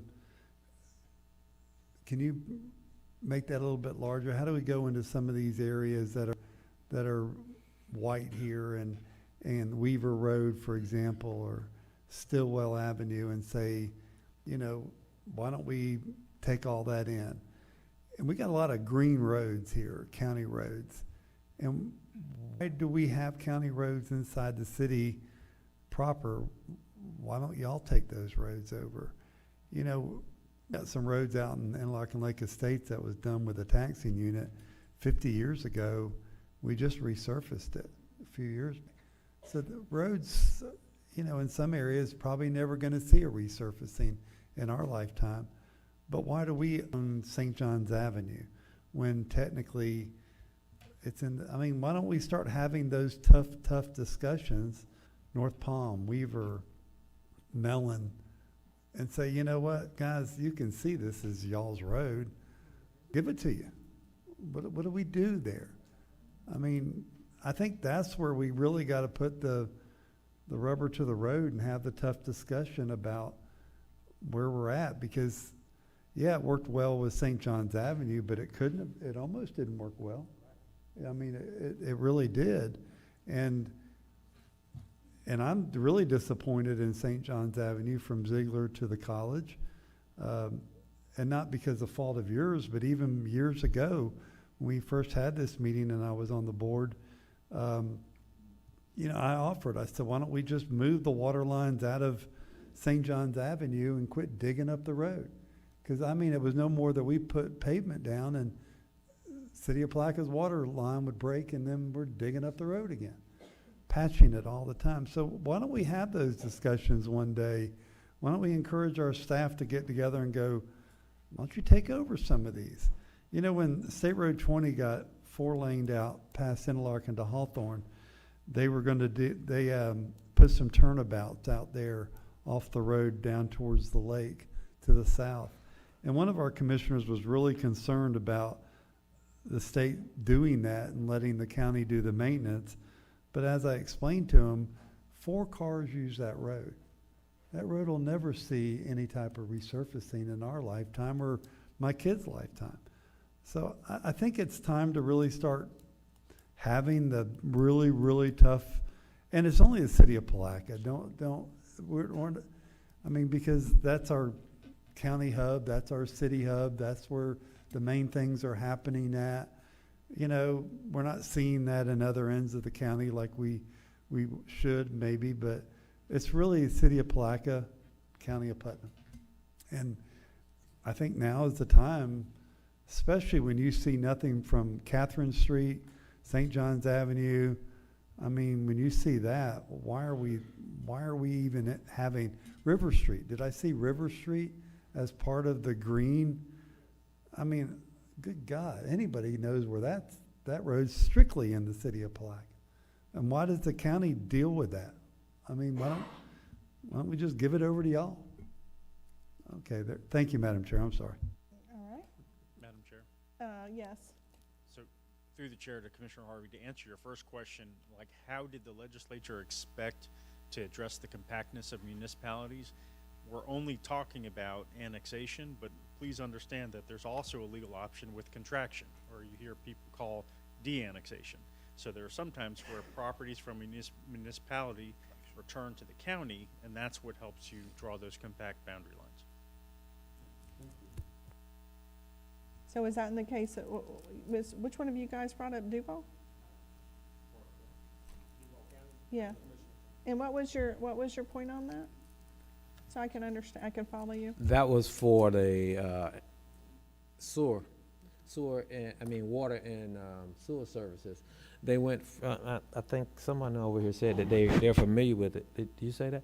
That there were grants issued that supported that campaign. So that's what we have in the Baileyville area. You know, have a lot of people on septic tanks. And I think Mr. Grimes said a lot of them have those hills in the front yard.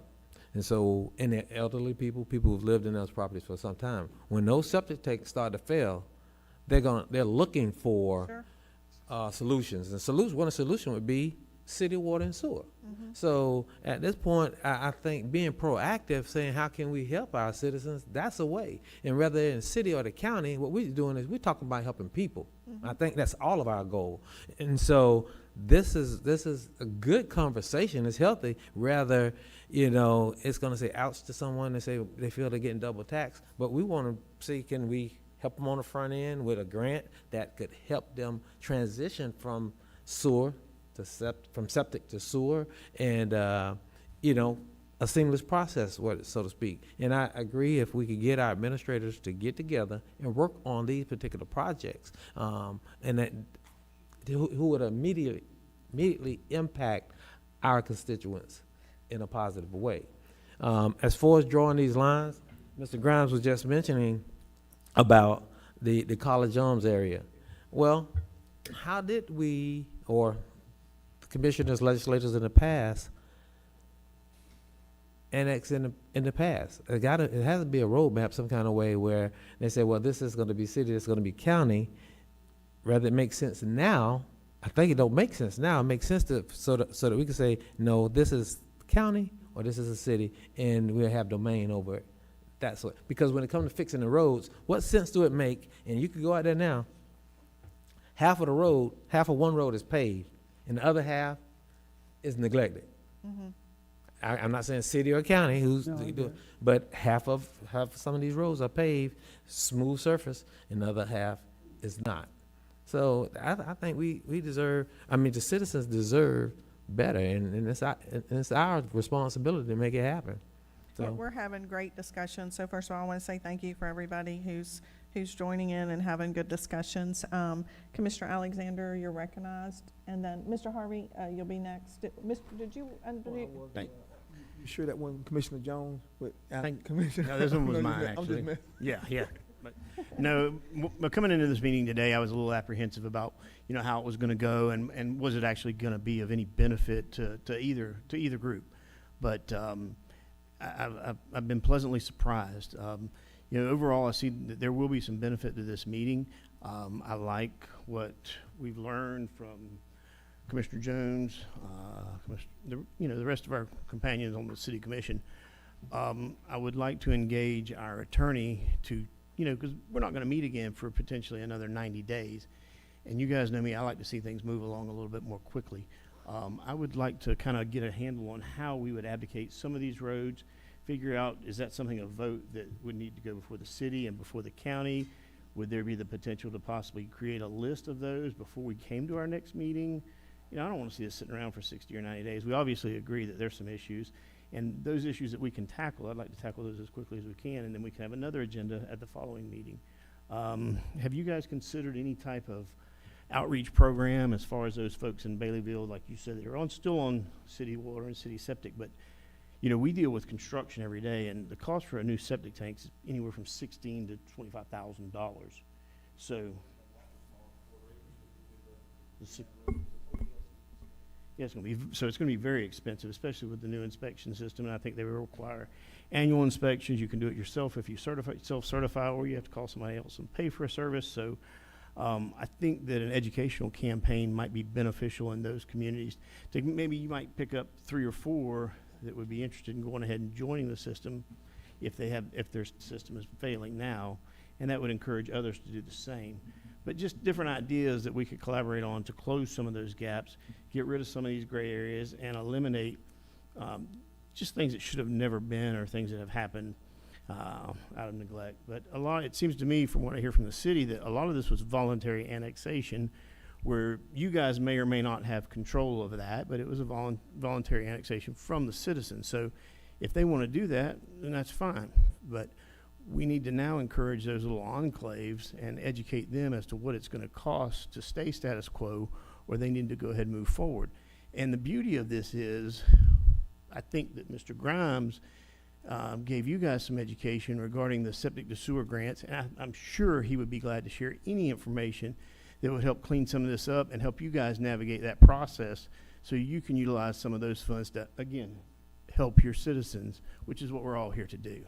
So, thank you. So you were talking to Mr. Commando. I had to get that out, and then he'll come Did you give him back. a specific directive? Well, I wanted to get some input from him. Go ahead. Might be the first time I've ever heard that I'd like to involve legal to expedite anything, but That's kind of Fair. counterintuitive. You guys don't get moving. I mean, fast. honestly, there's different avenues that at your disposal for both the city and the county, as far as, you know, you can conduct surveys, you can do town hall meetings. If you're trying to get community input as to what they'd like to see happen before you make a decision, that'll probably make, if there's a public hearing process that follows, that'll probably make that go a little bit smoother. So there are different kind of groundwork things that that we can kind of put into place. Okay, yeah, I would love to learn from you on how we make that process move forward, because we all agree, I feel, sitting at this dais, that there are roads that aren't ours, that are yours, and vice versa. So how do we move that process forward to get that moving? One thing, I know, I've got a couple of commissioners I'll call on in just a second, but I would say that I do believe that the county commission and the city commission truly has our citizens' best interest in mind. And as we move forward, if there's an opportunity, you know, because we do have another subject matter to talk about, as we move forward, if you're applying for grants and there's an opportunity where you can say, hey, can the county write us a letter of support? Absolutely, please bring that forward, because this is a great, you know, is there a partnership that we form whenever, like some of the neighborhoods we're talking about that are owned partially by the county and partially not owned, but within the county's boundary and within the city's boundary, but it would make sense that we partner on that grant or something. I think there's opportunities that we're now talking about and seeing. Of course, with anything, you know, there has to be collaboration and direction. And so while it's easy for us to sit up here and say, have our administrators get back with us, Commissioner Campbell hit the nail on the head earlier when he said, what's the directive? Like, what's the time frame and what's the directive? Because we can sit up here and talk about all kind of things, which we have done. But at the end of the day, what is the directive that we're giving our staff, and what is the time frame that we're giving them to work in? And so that, I think that's the challenge, that our staff, who are great on both sides, you know, it's not reasonable to expect that they come back with something when we haven't given them direction that we're asking them to come back with. With that, Commissioner Harvey, you're recognized. Thank you. Thank you, Madam Chair. Brooke, can you pull up the Baileyville area again? And let me ask you this. I think it worked out there at the barge port. But let's just say that the city of Palatka never wants to get into that white area again, and you don't. but we do. We want to put water and sewer there. So let's just say that we don't want to pay the 25% upcharge. So we just have a master meter out there. I don't know even if that's doable, but let's just say we want to provide all that white area from Carter Road, Reed Street, Old Jacksonville Road. We want to provide water and sewer there. The county does. Couldn't we have an agreement with the city of Palatka to buy water and to have sewage capacity to put all that in? Because if you really look, the outfalls run out to the river there. So it would really protect the river. And we all know this area is different than where I live. In West Putnam, we have sandy soil. You couldn't run a water hose all day and make a puddle in some areas. So sewers work well out there. But some of these areas, they don't work so well. So if you're not interested in going in there, why don't we go in there? And then before I go off that point, there are grants, and we all know that. But years ago, I helped the town of Interlaken with the municipal scrap program to redo their roads, to turn dirt into pavement. And I'm not sure. I would have to check to see if the legislators and DOT still have that program.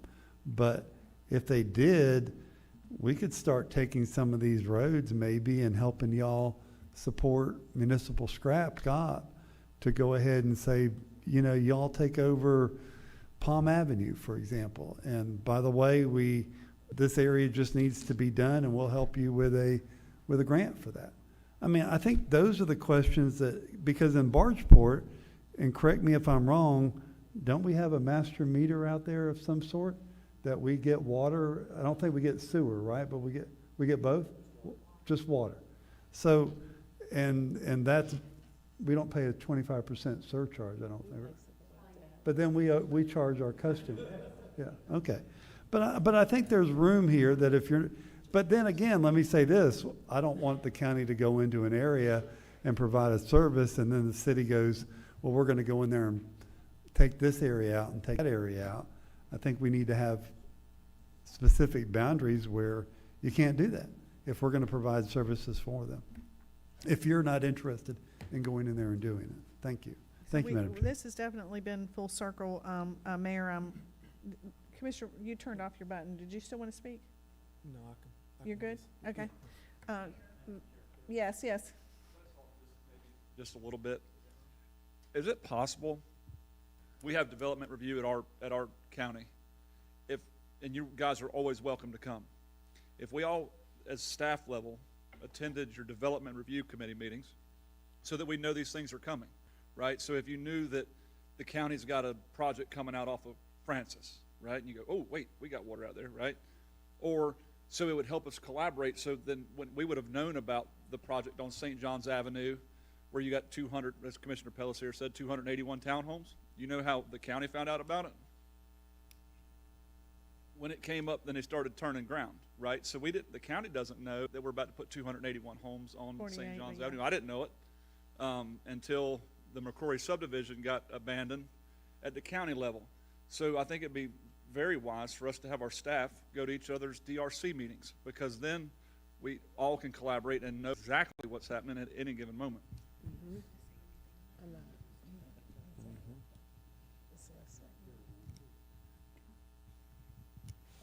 Well, look at you two sitting over there. Y'all got something to say?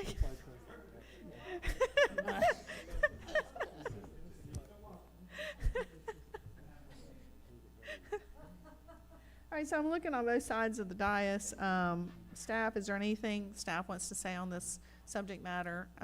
The mayor, anybody wants to weigh in before we move on to the next agenda? I don't want to weigh in particularly, but again, did we give direction to staff again? We're back to the same bottom line, direction and timelines, and I don't think we really. Because I don't know that we have a consensus from the 10 of us. I don't know that the 10. We need to say that. If we're not giving them any direction, we need to say that. I don't think we have a consensus that says how we would resolve the boundary. I think we have different viewpoints on that. Many of us have expressed our different viewpoints, but I don't think there's a majority, unless I'm missing something here.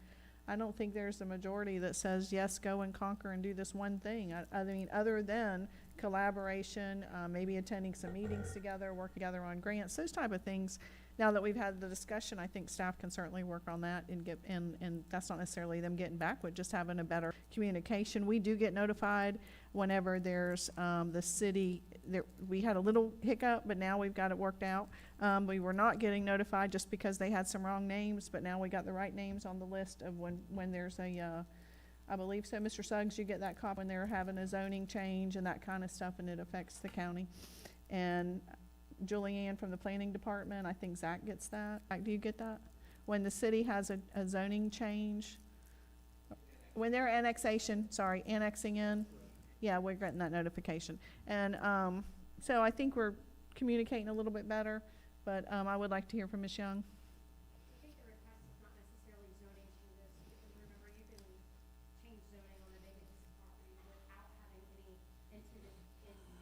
I think the real action item is the DRC. When we have a known development of some sort that both staff divisions need to have some collaboration on, or at least need to have some awareness of what's coming to the table.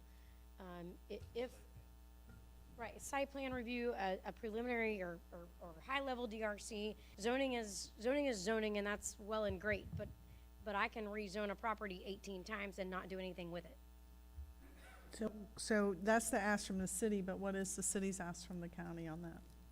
In other words, is there an opportunity that you see where we could more informed for them?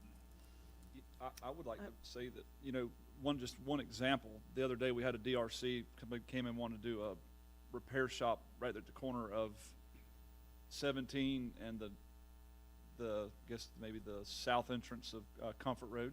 Yeah. And they go, we got to put a well and septic over there. And I go, why?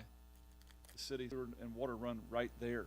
And I mean, this person was saying this is because when our fire marshal hits it and he has to put hot fire water in there, you're talking hundreds of thousands of dollars this particular development whenever the water main's sitting right in front of the thing. That's why my thing was for the city, will you come to our DRC? Because when somebody across the table can say, hey, go talk to this person, because as they're already here, they're already wanting to develop, they're looking for the path forward. And a lot of times we don't have that because the guy goes, wait a minute, the city, I couldn't do that. Well, so then we're in a volley. So it'd be real helpful on our side if we did have a city representative there. And we can accommodate that. We're more than helpful, anxious to do that, to have that exchange of information between the city and the county, particularly related to development review. Of course, we welcome that. I'm certain if planning director would like to say anything else. Okay, bye. And I think that, no, go ahead. Is this Hewlett? Okay, Commissioner Alexander. So we're asking for direction. I mean, this would be this direction that we could give. I mean, we could take a vote on it, but so I would like to see one minority representative at the majority DRC review committee. You're talking about city versus county? Is that what you're saying? That you'd like a city at the county? Correct. Okay, or county at the city? Yes. And so, Yeah, I think that's that's where we're going with this. So I would like to at least come out of this with something positive. And I make a motion that we do make that. Yeah, I think we're there. I don't know that we need a formal motion. I think we've agreed on that. But my concern for the city, and I think you guys have to go back to the table and have some conversation as to how you move forward with allowing people to have city water and sewer without annexation, or if that's a dead stop, no, you're not allowing it. It sounds like you do have provisions for a 25% increase. So I think that's the city's got to come back and have that conversation. And Ms. Davis, was that what you were going to? We're not really sidebarring. We're really in agreement with a lot of what we're hearing. But I do agree with you. There's an opportunity for the city to go back and address how we can deal with some of what we're talking about today. And then as we do those things which we're responsible for and have control in, then we can see if there are outliers and opportunity for future collaboration with the county. Mm-hmm. So I think we're mixing several things. Commissioner Jones has laid it out very clearly. And I think that's an opportunity that we should look at first, determine how the city is going to proceed and address some of these issues, which we can do as a city, and then for future opportunity. All right, Commissioner Newbold, you're recognized. Oh, sorry, you're, No. so the buttons are That's good, me. but sometimes they're not right. That's my button. Oh, okay, So, IT, yeah, IT got to check that out. okay. So, you mentioned about, Commissioner Harvey mentioned about how could we go forward? Well, the Baileyville area, as you said, that is not the city. That is the county. So, who area is that, as far as the commission? Okay, I believe it's me without looking at that. great.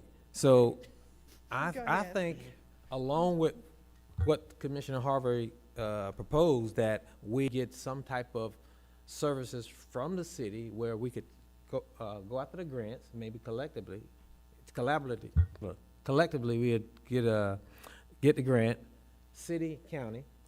It's the county. We're not trying to take that property or that area, but if we could, we would, because let's the unspoken thing here, those are votes.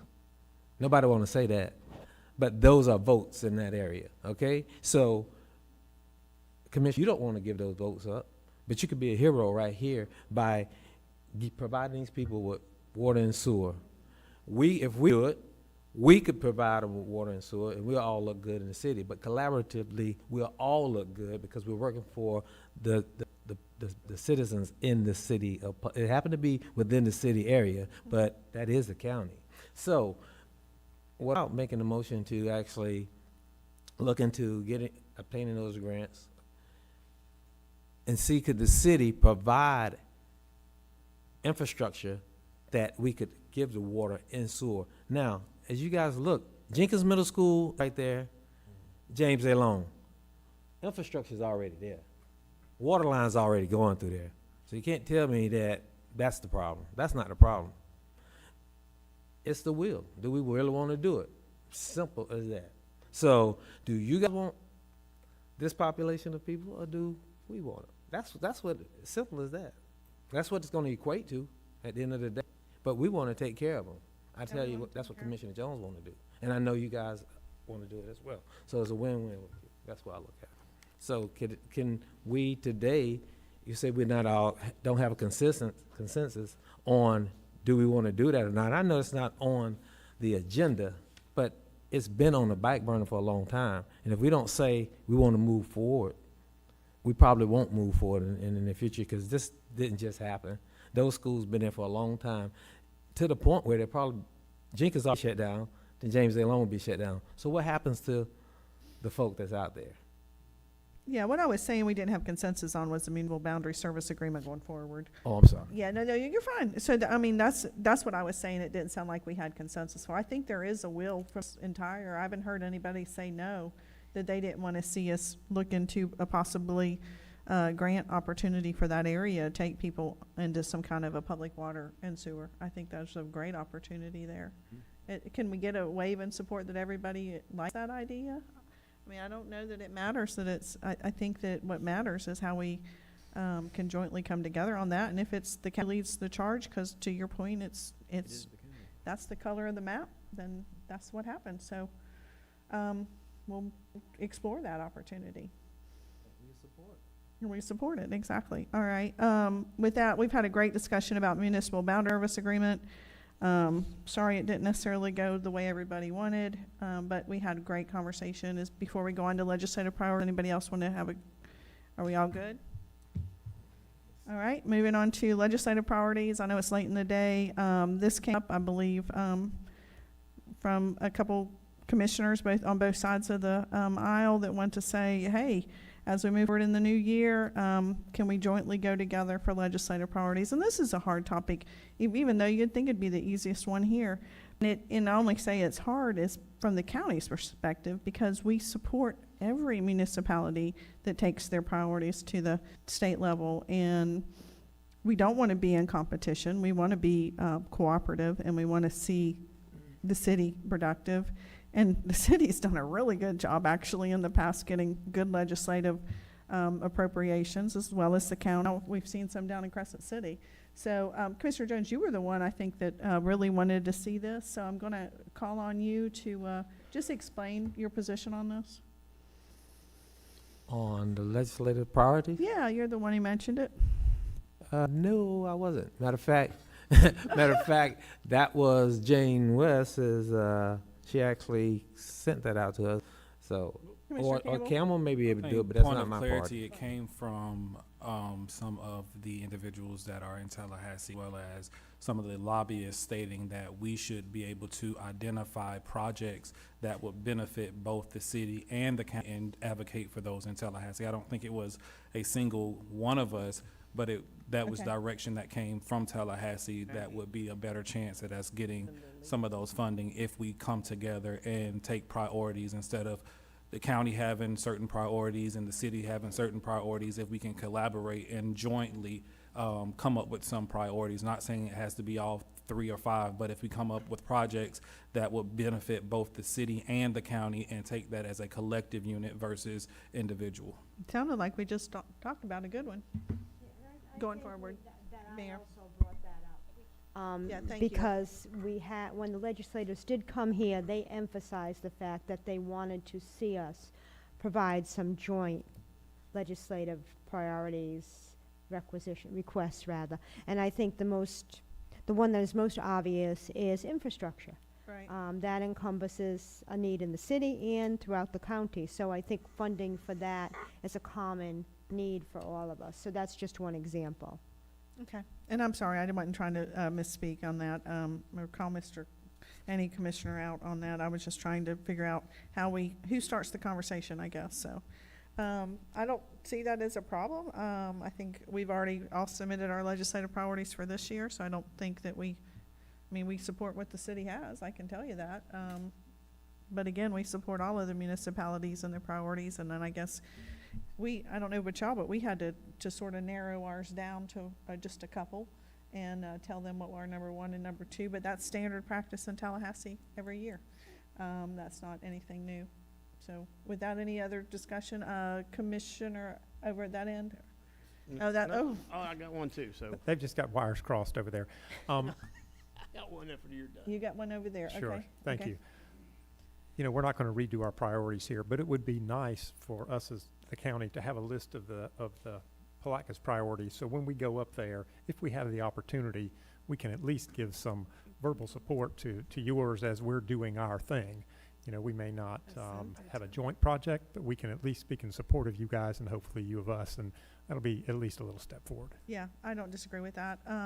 Now, are we at this end of the dais, Commissioner Alexander? This is not a secretarial role from Mr. Jones. I wanted to share with our city commissioners today, at our regular county commission, we had a very interesting discussion and presentation regarding the property taxes and what the potential impacts might be on our county. And I don't know if you guys have taken a detailed look at the impact and how it might affect the city. But I wanted to at least offer Ms. Holmes the opportunity to speak to that and what she might think, or what she thinks may be the impact to the city as well, because it could be very detrimental to us as a county. I don't think that Julianne can do that. I mean, I think they've come up with their own, I mean, that's not fair to just pitch that at her and she hasn't been prepared. You can't speak, I mean, I know what we spoke about today, but that was specific to the county. I think the city has done their own analysis of how it's going to impact them. I'm sure they do. I think to Commissioner Alexander's point, when we look at things that we can jointly advocate, it certainly needs to be a unified voice and message I see what you're saying. between Okay. both the city and the county, that the implications of those 8 at this point bills that have the intent to offset property taxes are going to be detrimental to both city and county. No, you're right, Chair Wilkinson, I can't speak to the actual numbers because I haven't run any projections on city numbers. But I can tell you that if it's detrimental to the county, I know it's going to be detrimental to the city, maybe even more so than it is to the county. And so certainly when we talk about having one voice in Tallahassee, that ought to rise to the top of everyone's list of things that we need to be advocating for together. Totally agree. Thank you. I apologize. Yeah, That's that's where I good. was Thank you. I going with this misunderstood. topic. Yes, thank you. Everybody got it but me. Commissioner Moore, you're recognized. Thanks, Madam Chair. But again, talking about the legislative priorities and different things, when you're talking to the legislators, what we came back from the legislation speaking that when you come for the priorities, make sure that you have some contributing dollars for those. And then again, we're not getting those dollars that we used to get pre-COVID. Those dollars are going away, and most of the dollars that they have now is $1 million or less as it relates to the projects, because they've been really tightening the budget strings or what have you. So again, whatever projects you have, you just need to make sure that you have funding to go along with it, because they're not just going to fund 100% of most of your priorities. Thank you. Great comments. Mayor Correa, you're recognized. Push. Thank you. All right. I think when we added this, we were talking about next year's priorities, not this year. We know those Thank are you. set for the county and for the other municipalities, so certainly we weren't suggesting we change them. It was just going forward. Also, the chamber has ours, as well as I think everybody else's, as another agency to advocate for us, and we do clearly have to work together to advocate in regard to the tax issue, because it's certainly going to have a huge impact on the city. Attorney West has already shared that with us, so we do know that. All right, Commissioner Harvey, and then we'll be going into public comment. Thank you, Madam Chair. I think we need to be mindful of the fact that, and I think I've been here quite a bit, so I can tell you this, when Tallahassee's going to make you whole, there's strings attached to that money. And if you can't accept the strings, you got a problem. And I think we need to be mindful of the fact that right now it's a lot of rhetoric, words just flying around, but they're going to do something one day. And when they come back and say we're going to make fiscally constrained counties whole for a certain amount of time, but the governor was quite clear he can't keep it up forever. He's only going to be governor for one more year. So I think we got to be very careful about the camel's nose going under the tent, because it could be detrimental to municipalities and counties when you've got somebody else paying the bills telling you how to do it. Mm-hmm. And I'm going to leave it like that. Thank you, Madam Chair. All right. With that, we're going to go into public comment unless anybody else has anything to say. All right. Public comment. This portion of the agenda is designed to allow citizens an opportunity to bring matters to the attention of the board. It is not reasonable to expect that the board will engage in debate or deliberation about matters on which the board has received no prior information as part of the agenda. Please limit your time to 3 minutes. Public comment cards are conveniently placed at the meeting room entrance and should be submitted prior to the meeting to the deputy clerk who sits to the right of the podium. Madam Clerk, do you have any cards? Is there anybody from the public who would like to speak?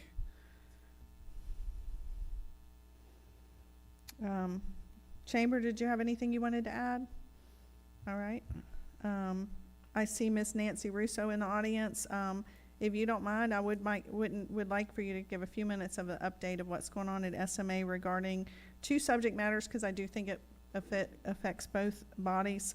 And I was not planning this, but since I saw her, I'm calling her. One would be the fact that you guys now have primary care at your facility, and then I want you to discuss the 15-bed facility. It's coming. Sure. Our primary care has been up and running. We operate just 2 days a week right now. Our utilization hasn't been that high. We're still working on our ACA license. We have that, but now we have to connect all of the insurances to it. So the few people we do have are all indigent, so we're looking at being able to serve the insured as well.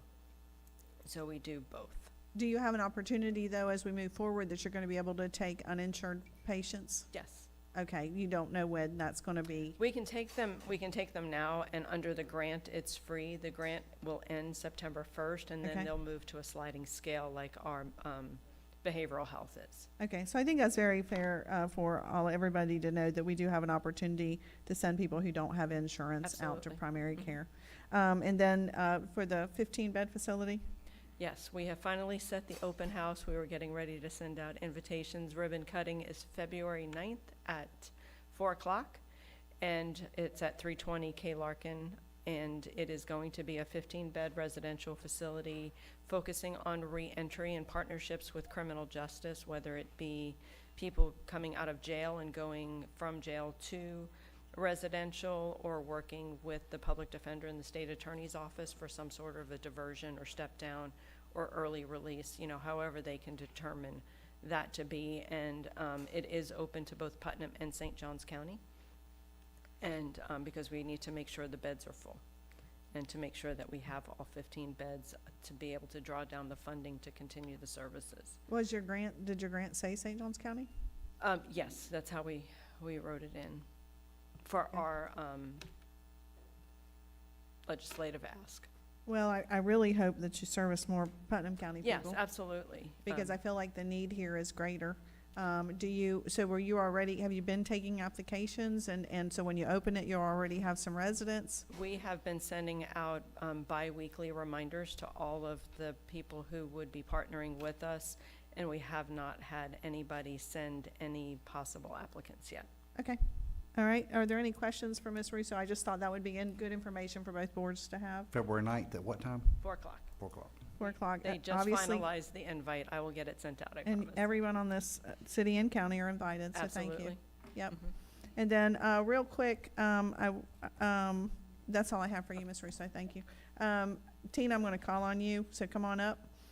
Just to give us a quick, I want to tell the city, you know, one of the things, I watch all city meetings all the time, and I really appreciated the discussion you had with the provider at this past meeting, and hitting them with some hard questions, because we, as all of us sitting up here, we see lots of money coming in, and it's like, how is it being spent? And so we don't know what to tell our citizens unless somebody's sharing that with us. And so the county has created a community paramedicine program. I've mentioned it before, but I want our city commissioners to understand, because we're accepting city residents as well. We're working with city residents. So if you'll just explain the best you can what the community paramedicine program does and how it serves our citizens. So the two main things the community paramedicine program does is we see opioid and mental health substance use issue patients, and then we also see what we call vulnerable adults, people that need in-home assessments that might not have a ramp for their house, or they have an issue that getting to the doctor or things like that. But mainly what we do is we work with SMA, with Nancy and them, doing substance, opioid, and mental health referrals. And we do that within the city of Palatka. We have done patients within the city of Palatka already. We started in January of last year. So that's available to city citizens as well. And sometimes it could just be a regular citizen who has continued to have fall at home, and you're working with them on their medicine, or you're working with them on making sure they have the right resources so they don't continue to fall. Yes, ma'am. Anything, or sometimes the elderly population has difficulty with understanding what their doctor needs them to do. The community paramedics, we have 3, and they're assigned to a fire rescue shift. So they work 24 hours just like the other crews do, but they're assigned to do only community paramedicine stuff that day. And like she said, we have them on call 24 hours a day. And it also fills the gap on the weekends at the hospital, because what happens that we've saw with the opioid patients is they get out of the hospital and they're re-entering and re-entering and re-entering, and so there is the ability to issue medically assisted treatment if needed, and only at the very, if absolutely needed, over the weekend, to get them until they can get into a program. Is that correct? We do. We offer a core MAP program that if it's a weekend or a holiday where they can't get right into SMA, we do order a buprenorphine-based MAP program to get them through till we can get them in with SMA or Meridian or whoever we can get them in with. Yep. We work very closely with the caseworkers at HCA Putnam as well. We have a good working relationship with them. Yeah. So I think sometimes when we talk about, you know, we had some great discussion today, but as we move forward, there's a lot of things you know, we know you guys can't watch all our meetings, we can't watch all your meetings, but sometimes just having the discussion of what services we provide that also provides us, your citizens. I think these are the kind of, and I had no idea to do this, but I saw Nancy in the audience and I saw Tina and I just called on them. But that's one of the things as we go forward, any kind of information that you have that you know to share, just share it, right? I mean, I think that's one of the things that is a priority of mine personally, is to see how we get the resources to us as commissioners to share, and then how the people on the board, how the people that are on the streets get those resources as well. So I just wanted to share that with you guys. So thank you, Tina. Nobody has any questions? All right, with that, we have a speaker card. Nope, I'm not allowing it. Miss Reyes, come on forward. You only get 3 minutes, sister. Nobody else is speaking, so I can get 5. I'll give you. I'm You're sorry. good. But this is fabulous. Yvette Reyes, P.O. Box 253, Boswick. This is really a fantastic meeting, I just have to say. Thank you. My comment, surprisingly so, is not about animal services, because they're doing a fabulous job. But I do want to ask, is the county and the city collaborating on the homeless issue? That is something that's dear to my heart. I hate what's happened. I watched the meeting the other night, and it made me sad that people actually said the things that they said about the homeless. And I'm emotional again because it's very dear to me. I'm actually handing out sleeping bags out of my own pocket and the donations of my friends to the homeless tomorrow. It's going to be 28 degrees, and we don't have a place for them. We lost our cold weather shelter because, and I'm going to say it, people came in, took it over, and messed it up. And you guys gave money to an organization that's not providing services. I haven't heard the county involved, but you're talking about collaboration. The homeless are in the city and they're in the county. And I think you all need to come together and figure out a plan. I'm not asking you to build a shelter. I'm not asking you that. But we have to figure something out, because the citizens are the ones that are dealing with it, right? You have your businesses dealing with the homeless issue. The county has its own issues. So can we kind of add that to the collaboration between both organizations, between both dioceses? That's all I'm asking. Thank you. Thank you. Commissioner Davis. Yes, Madam Chair, if I can Please. respond. Sure. Ms. Reyes, I'd like to say, first of all, thank you. I received your email, and I was supposed to call you this morning, and I've been running ever since. And thank you for all you do to support the unhoused community. It's really appreciative. I want to say, yes, the city and county are collaborating. I will say we do have a ways to go, but one of the things I've been working directly with Commissioner Wilkinson on is, one, understanding our resources. What we realize, and a lot of this is due to Commissioner Wilkinson's research, is there are more resources in our county than we are aware of. One of the things I'm personally working with is identifying how those resources are being used. Because what we're finding is, it sounds good, we're giving money, we have money, but there are still so many who are not receiving services. So I do want to just respond with that. I will follow up with you, because I would like to speak to you directly, because you do have some boots on the ground knowledge, and you see a lot more than we do, and I would love to see how we can ensure that our resources are being properly used. Thank you, Commissioner Davis. Mayor Correa, you're recognized. The city is also going to be having a workshop on addressing the folks that are unhomed and how to help them. And we still want to invite our partners in the county to join us. It'll be a publicly announced meeting, so it'll be all under the sunshine. And we certainly want to invite everybody to participate in that workshop. And we are all in this together, and we need to come up with solutions together. There's no right or wrong or one answer here. Thank you, Mayor. I appreciate that. Glad to hear you guys are having a workshop. I do think that it's, we do need to have a holistic approach to this, and welcome the opportunity for that meeting. Plus, if we had it here tonight, it's already 5:17. We'd be here till 3 more hours. So there's that part. Anything else to come before the board? Is anybody, any commissioners that want to say anything before we close? Mayor, do you want to have any closing comments? I'll keep it very brief because I tend to do that, but I think this was, I really went into this with some uncertainty and apprehension. I don't know if that's the right term, but I'm really pleased with all of the discussion and the collaboration, enthusiasm moving forward. Thank you. I agree, Mayor. And again, we do want to be partners with you guys. We recognize that the city of Palatka is an integral part of the county, and I'm excited about the future for both the city and the county. So with that, this meeting is adjourned.